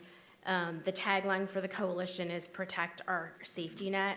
And with that, we have basically put together an advocacy strategy for the state government as the state is embarking on its budget discussions right now. We wanted to make sure and make clear that this is a significant cost to counties that you're shifting, and it's a significant impact to communities. It's not just the Health and Human Services budget that's going to be affected. Because of the mandated costs with Health and Human Services, it's going to affect your entire county budget. related to public safety, related to child welfare. And as we've noted, it's interesting that we've been talking to our County Sheriff's Association about this, and Sheriff Jim Cooper in Sacramento County actually issued a support letter in support of our advocacy efforts, because he recognizes the issue of if you have to provide health and human services funding, then it has to come from somewhere, and that could come from his budget in terms of public safety and our threat to our communities. So as we embark on the coalition, we wanted to make sure that we talked about the full impacts of H.R. 1. In February, CSAC, along with county partners that I just previously mentioned, we put together a total annual impact. It is between $6 billion and $9.5 billion statewide to our 58 counties. This is for indigent care, for public hospitals and hospital systems, for our county workforce. That number was based on some assumptions of, at the state level, of how many people are going to lose coverage, and it's only a portion, so that's why you see a range of the very little who lose coverage to the almost everybody who loses coverage. With that, it led us to our multi-year budget request, which was we are asking the state for $1.9 billion in 26-27 for counties, and $4.5 billion in 27-28. Of that $1.9 billion in the first year, $200 million of it is infrastructure costs, because when people show up for health care and the indigent care programs that most of the majority of counties are going to have to rebuild from the ground up, because they haven't run these programs since the expansion of Medi-Cal and the ACA about 10 years ago. They have to build that up, and so that is the infrastructure. It's about $200 million we're asking in one-time money of that 1.9 statewide. We're also asking for $50 million in public health. It's a significant undertaking for counties to rebuild that infrastructure regarding indigent health care, and it's not preventative care, it's very base care. So when folks come to counties looking for what they received under Medi-Cal or the ACA, it's not going to exist, because that preventative care is not required under law to be provided by counties, and just frankly, it can't be turned over that quickly to do. So you'll see the number grows to $4.5 billion in 27-28, what we're requesting. That is because a lot of the requirements for Medi-Cal and healthcare don't come into effect until the end of this next fiscal year, so it's just the lag time for doing that. I'm going to turn it over to Brendan McCarthy, our Senior Legislative Advocate, who's going to go through the different pieces of how we got to those numbers and what it means. Thank you, Kimberly. Thank you, Supervisors. So starting with the indigent care obligation. So it's in the Welfare Institutions Code, Section 17,000, and so you'll hear people refer to it as a 17,000 obligation. It's a state-created obligation on counties to provide basic subsistence level care to those who are lawfully present in the county. So it's important. Basic subsistence care means addressing major health impacts that put someone's life or basic health at risk. It's not preventative care. It's not ongoing care. It's something above basic emergency care. It's also important to note it's lawfully present residents. So the counties are not, in California, not obligated to provide indigent care to those who are undocumented. Some counties may elect to, but it's not a state obligation. And the state did not previously provide funding to the counties to do so. Every county, within the general parameters of what's required, is able to set the eligibility requirements and the services that are offered. So that's things like income levels, whether or not there's cost sharing, and then the specific benefits that are provided. After the implementation of the Affordable Care Act, the number of people enrolled in Medi-Cal and in covered California went up. The need for these indigent care programs declined dramatically, and so the state redirected realignment funding away from the health sub-account, the 1991 realignment dollars, directed that to pay for increases in CalWORKs grants. At that time, counties were okay with that because the demand for these services was disappearing. AB 85 also reduced the growth rate of funds that go into the health sub-account. But now, with people losing Medi-Cal, we face the prospect of counties needing to provide indigent care, and there isn't a fund source available because those funds were redirected. You'll see on this slide, this is just a map of the models of providing indigent care in California. So Kern is a public hospital county. The northern rural states do it through a program called CMSP, and then Article 13 counties are just the counties that are neither of those two. And then in those counties, it's provided either through county-run clinics, contracted providers, or a combination of the two. In terms of our request for funding for indigent care, as Kimberly mentioned, it rises quite a bit from the budget year to budget year one because the community engagement requirements start in January, and there'll be a lag for people to be redetermined, and then some people will lose their Medi-Cal eligibility. I want to flag the underlying assumptions here. So with our request, we went with the conservative end of the estimate of people who may come to the counties. So we are assuming, we looked at the population of people who are likely to lose their Medi-Cal coverage because of what's called community engagement requirements, oftentimes referred to as work requirements. We only included the share of that population that has lawful residence in California, did not include anyone who's undocumented. We only focused on that part because for the other Medi-Cal changes, like for example, 6-month redeterminations, the most likely outcome if someone presented to the county for indigent care, the county would try and get that person re-enrolled in Medi-Cal. So we focused on people who lose it because of community engagement. And then we assumed a third of those people would have a healthcare need serious enough that they would seek and be eligible for county indigent care programs. In order to estimate the costs of providing care, we looked at historic data, and there is good data for CMSP and the Article 13 counties of what counties were providing pre-ACA in that basic level of care. And then we work with the public hospitals to come up with an estimate of what it would cost public hospital counties to provide a similar level of basic care.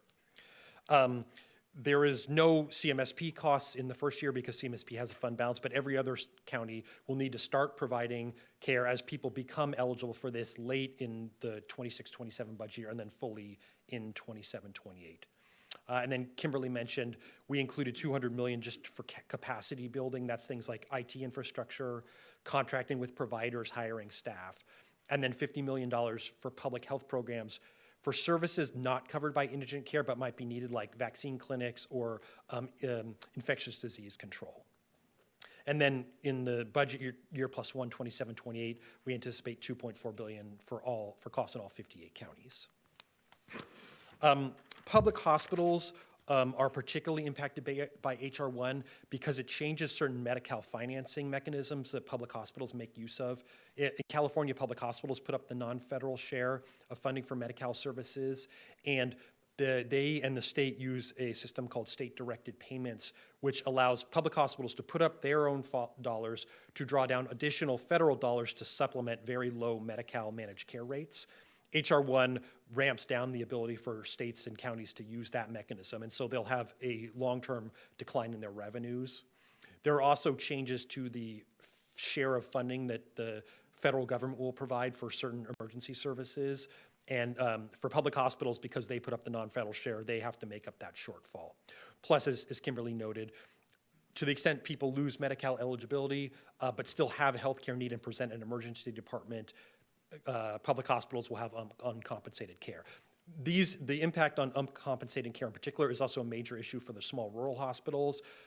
They tend to have a payer base that is more public payer than private payer, and so losing Medi-Cal patients but still having people who have urgent needs come to the emergency department will put an enormous strain on those small rural hospitals.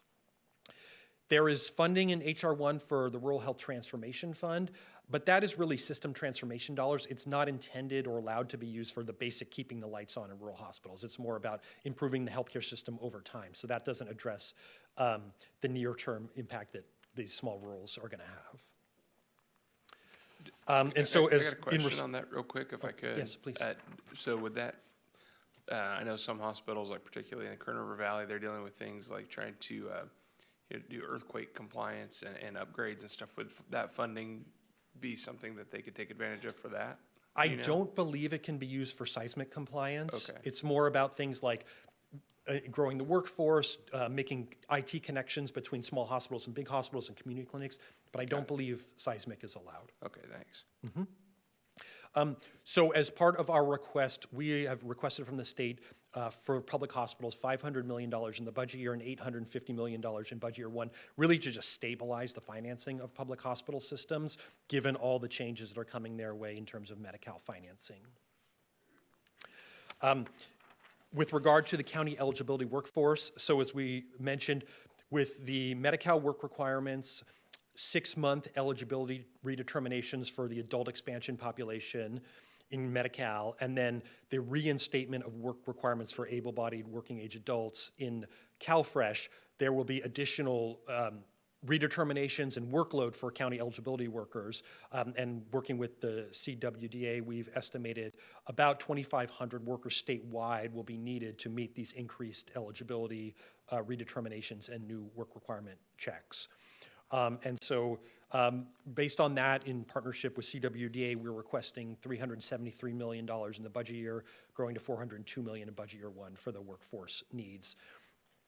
HR 1 also makes a change to how CalFresh benefits are paid for. Historically, under federal law, the federal government pays for all of the benefit costs, and then states and counties share in the administrative cost.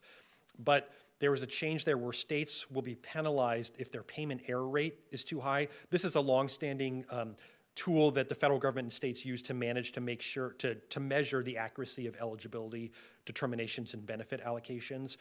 And but going forward, based on a state's payment error rate, states will be penalized and have to put forward a portion of the benefit cost for the first time. And then under California law, the counties would have to pay in that. California's current payment error rate is about 10%, which is sort of in the middle of the pack for states. No state has a zero payment error rate because there are always some errors. We're not better, not worse than most of the states. But with a 10% error rate, there is potential of something like $1 billion or so in benefit costs that would be shifted to the state, and then a portion of that would be shifted to counties. We've requested that the state hold the counties harmless for that. That's something we have requested and successfully gotten in the past when there are changes to programs that are outside of control of counties. And then there are also some smaller ongoing penalties for eligibility work that we also ask the state to forgive in the near future, as we have in the past, because there are a lot of changes that are outside of the control of counties. County behavioral health, we think will be impacts from HR 1. It's not as direct as the indigent care mandate in Section 17,000, but county behavioral health departments are required to provide services to those who are underinsured and uninsured to the extent funding is available using 1991 realignment. As people are anticipated to lose Medi-Cal eligibility, those who have ongoing behavioral health needs may seek care from the counties because they're no longer getting it from their Medi-Cal managed care plan. And then this is the question of if resources are available, then counties are supposed to provide those services.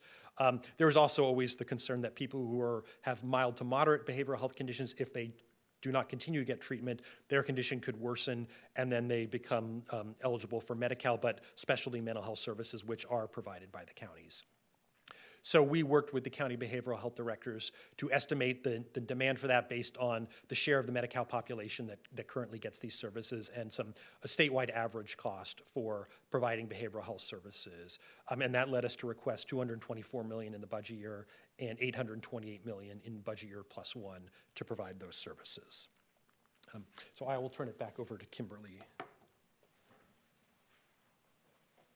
Thank you, Brendan. I want to thank Kern County. You have already sent in a request to the legislature, and the governor supporting our multi-year county budget request. We appreciate that. To date, we're up to 36 counties, which is over half of all the counties. We're very proud of that. We continue our advocacy. We have milestones that we're trying to hit. The first is May 14th, when the governor releases his May revision. We are hoping that we're hoping, frankly, for all of our multi-year budget requests to be funded, but realistically, we're hoping for a piece of it to be funded. Then after that point, we will continue to work with the legislature on finalizing the budget. So from your perspective, you're meeting with your legislative delegation and is really important to hear your Kern County stories. I've seen it happen since we released that fact sheet in February with our overall costs.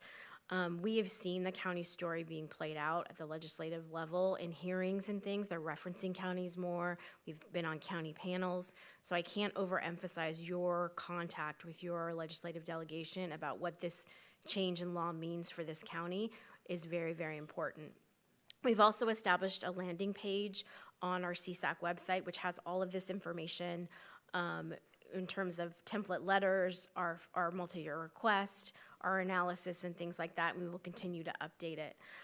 So as we move forward, our branding again is protect our safety net. We're working as a county family to get this done. It's not a year endeavor. This is a multi-year issue as long as this law and the current requirements are in place. We see this as a structural part of the budget that the state must solve. This is second only in our mind to Prop 98, which is the biggest part of the budget that every year has to be solved. This issue related to Health and Human Services is second to that, and that's a structural issue that these legislators need to address. So with that, we're happy to answer any questions that you might have. Well, thank you. That was very informative, and I'll open it up now to the rest of the board if there's any questions or Supervisor, comments. Chairman Peters, if I may. Oh, sure. So I want to bring back to our local impacts. You have seen this chart before. We presented it during the guideline, and it really represents the administrative costs related to HR 1. But once the county financial exposure, once we add the section 17,000, is greater. So again, as CSAC indicated, losing coverage does not eliminate the need of care. And so under section 17,000, counties remain legally responsible for providing healthcare to medically indigent residents.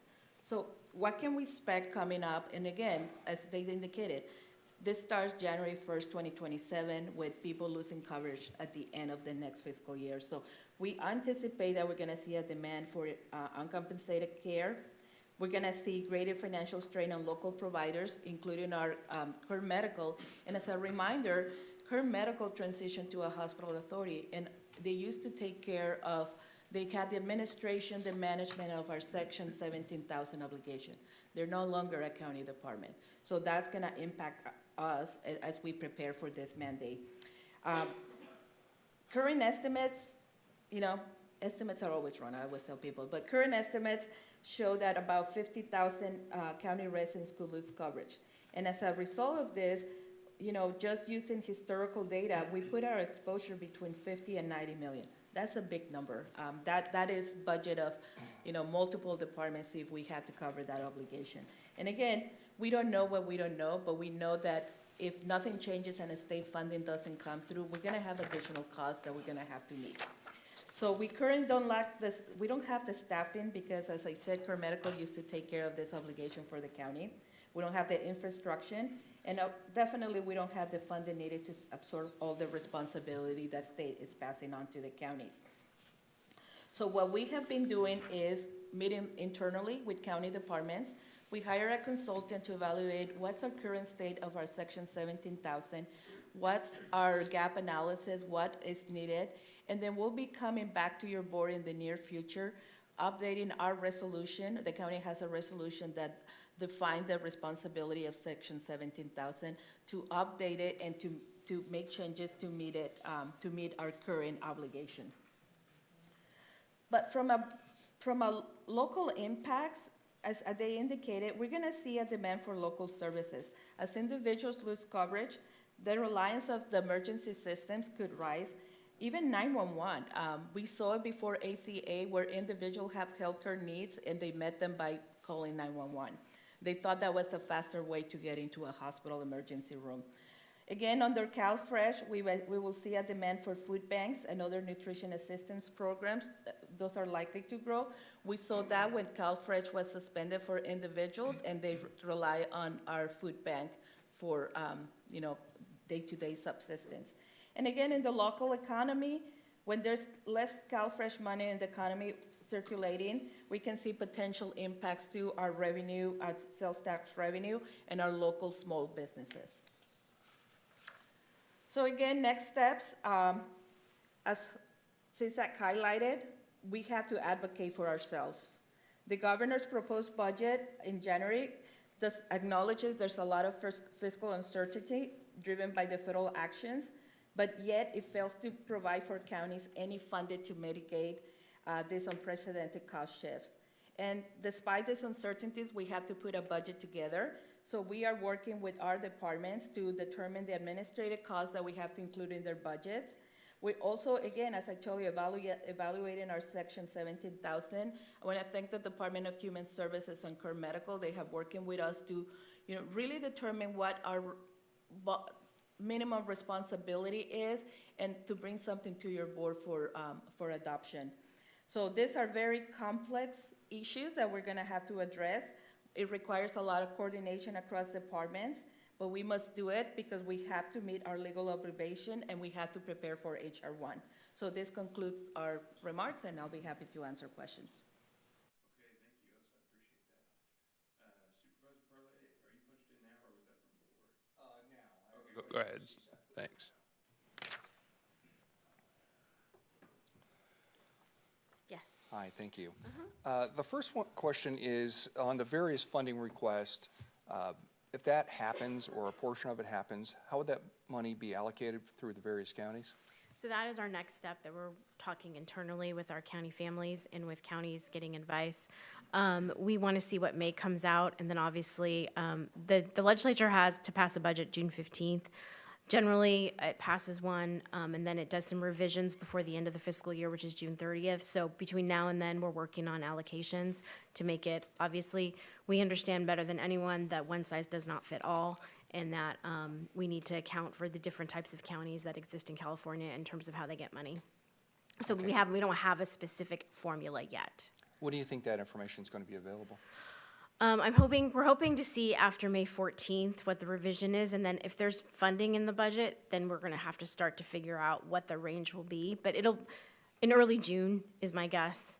We will have probably a proposal right before the budget comes out. We'll have to work with the administration on it too, and we've been talking to them about being at the table, not letting them decide unilaterally without some input from our county family. Okay. Look, it's a significant hit to us, potentially, but there's probably counties in worse shape than us. Has there been any word of like a revolt, a county revolt against 17,000? To say we can't do it? Not quite yet. I think you've seen different counties approach it a different way. You've seen some counties which we have stressed to the administration is not the norm. They have done local revenue measures. And that's just not possible for the majority of our counties in the state, which we have made clear to the administration. But our first step was really educating the legislature about 17,000, because most of them didn't understand what it was or what it is. And again, I think we're penetrating that understanding because our fear initially was that folks are gonna show up and want preventative care, much more so than what they get now. And what counties can provide, that's not it. So we are trying to paint that picture for the legislature and make them understand that it's very bare bones care. And even that we can't afford right now, what the situation looks like. So we're penetrating. May 14th is D-Day for us to see what the governor proposes in his revision. But the Senate, I will say this, the California State Senate released a budget framework just a couple weeks ago. And in that, they accounted for HR 1 costs, and they recognize it. So they're proposing funding for that. The details are very sketchy, but at least they acknowledged it. So that is a positive sign from our perspective. Thank you so much. Mm-hmm. Thank you, Supervisor Parlay. Any other questions or comments from the board? I just want to say to my CSAC family, thank you so much for being here. Thank you for your expertise. I appreciate your presentation. If you could give it again in English, that would be the point at which I can start comprehending brilliantly what to do about this melee. I really appreciate you guys being here. You've traveled a long way. Your expertise. We're obviously going to be going through this pretty extensively over the next year. I'm familiar with what's happening at CSAC and Graham, and very aggressive attempts to, advocate, fight for local government. I mean, it's going to be messy and, tough times ahead, no doubt. But it's good for us to be able to come here. to talk openly, not revolt, like Parlier suggested. They're listening, Parlier, so be careful. We're ready. But no, but this is very, very, very helpful, and we hope to see you back again very soon. Thank you. Thank you. Thank you. Thank you for your time. Thank you. I would like to ask, I see Mr. Yoder in the back of the audience, if you wouldn't mind coming down and just talking a little bit about what we're doing as a county as far as engaging our legislative delegation and you know, what efforts we've made or what we could be doing, I'd appreciate it. Sure. Thank you, Mr. Chairman. Hello, board members. Nice to see everybody. Point of personal privilege. Our youngest son, Tommy, is interning with our firm right now, and he was kind enough to, he lives in LA and kind enough to drive me here and taking me home. So I want to give him a shout out. So I want to secondly commend your staff. They've been doing a great job. We're in this, your staff and my staff, we're in this sort of perpetual loop with your state legislative delegation. Every time the county is weighing in, we're not only getting them that weighing in, but we're also giving them a comprehensive sort of review of every time and way the county has weighed in so far this year on these issues. We've got meetings set up at the spring legislative conference for CSAC with the actual members of your delegation. I think one of you, if not several of you, are going to be up in Sacramento for that. It's going to be important for supervisors to be there at that conference to ensure that we are meeting with your legislators. That's something we're going to be doing. Thirdly, I just want to urge patience. You know, CSAC did a great job talking about, and so did your staff, about the timing of things. I don't think the legislature is really going to have this figured out with the governor in time for the spring recess. Kimberly mentioned June 15th. That's the constitutional deadline. We usually get to a more real budget at the end of June. But frankly, almost every year, the last 10 years, we have kept budgeting in August after the summer recess. They don't have to do anything on any of this until then. And I'm just, no political statements here, but just I think statements of fact. We'll have a couple, the first one's an easy statement of fact. We'll have a couple more months of economic fiscal data for the state of California. I think this legislature doesn't want to leave town in this session, having done whatever they're gonna do on HR 1 until they know really how much money they had. Secondly, we're gonna be a lot closer to knowing who the next governor of the state of California may be. Thirdly, there's a potentially humongous revenue raising measure that just qualified for the ballot. The governor's opposed to it, and I don't know if it passes or not. I think we have to look. That's correct, the so-called billionaire's tax. There's also a measure moving through the legislature that would close the so-called water's edge loophole. That's estimated to bring in $3 billion. The so-called billionaire's tax is estimated to bring in, I think it's around $10 billion. So you can't count on more money. And last but not least, Mr. Chair, and then happy to take a follow-up question or other questions. We have this interesting situation right now where I think for the last 8 months, 7 of the 8 months, revenues have exceeded expectations in California. We had a decent April in terms of income tax receipts.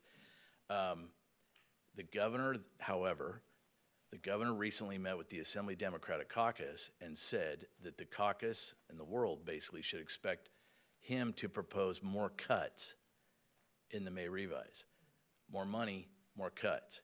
Now, I'm going to let people make their own assumptions about why this governor might make that statement, right? So it's going to get complicated. Keep telling staff, keep your seatbelt on.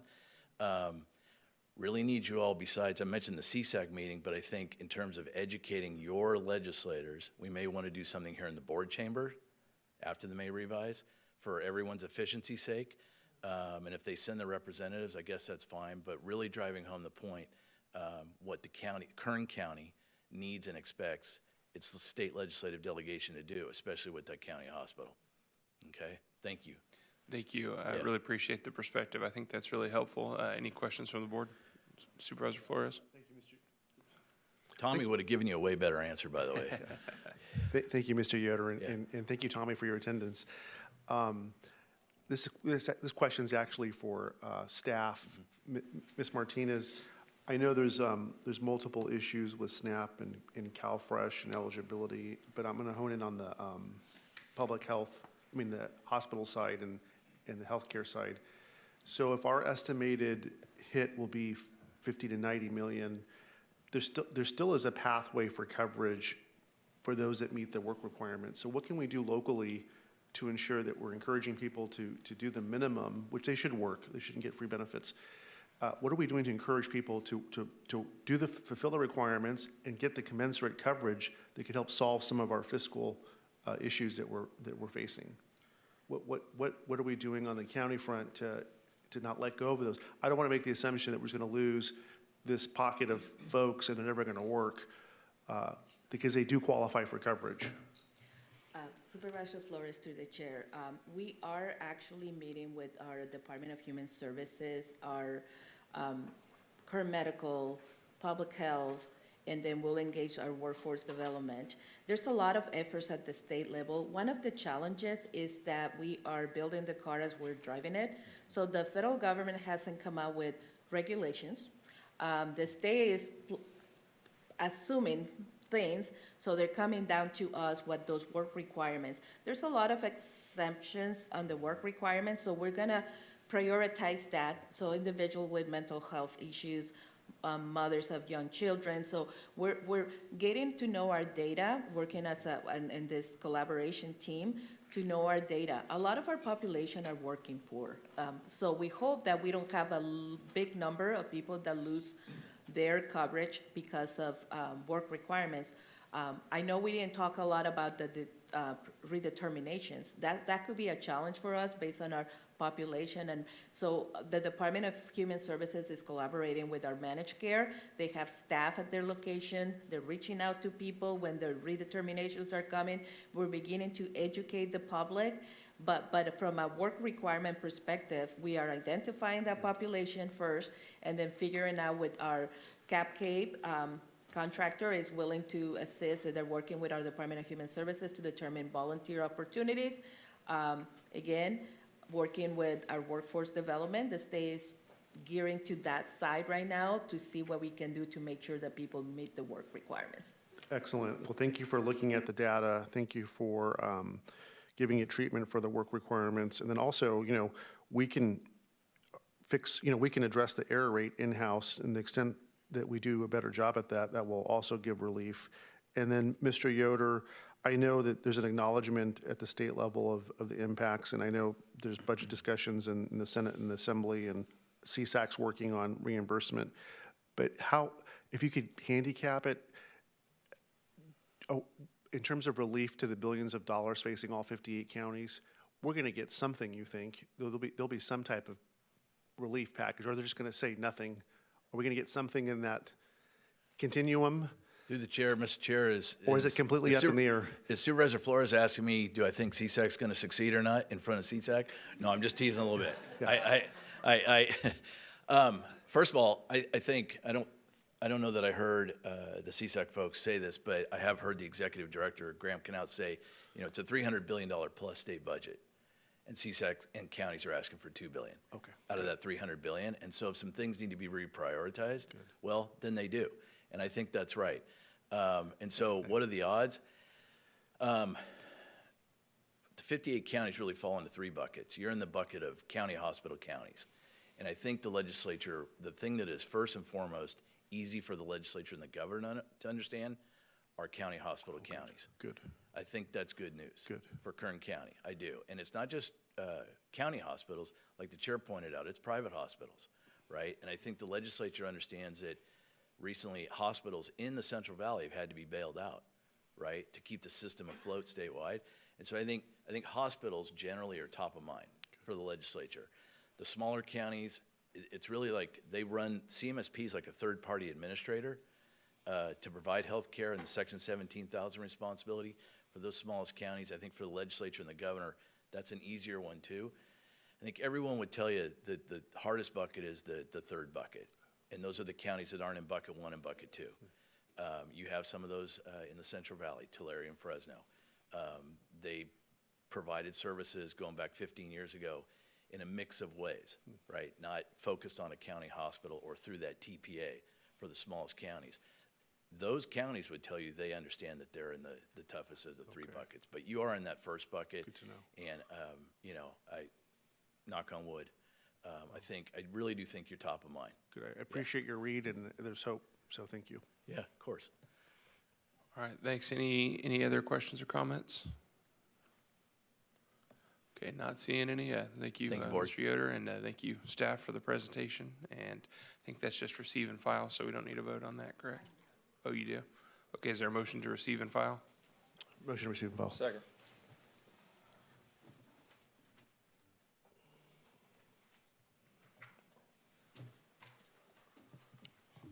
The motion is approved. All ayes. Okay, thank you. Having no more items to discuss in open session, I'll entertain a motion to adjourn to closed session to consider item 60 under County Council. Thank you, Supervisor Couch. Without objection, we are adjourned in honor of Deputy Randy J. Hopper, Jr.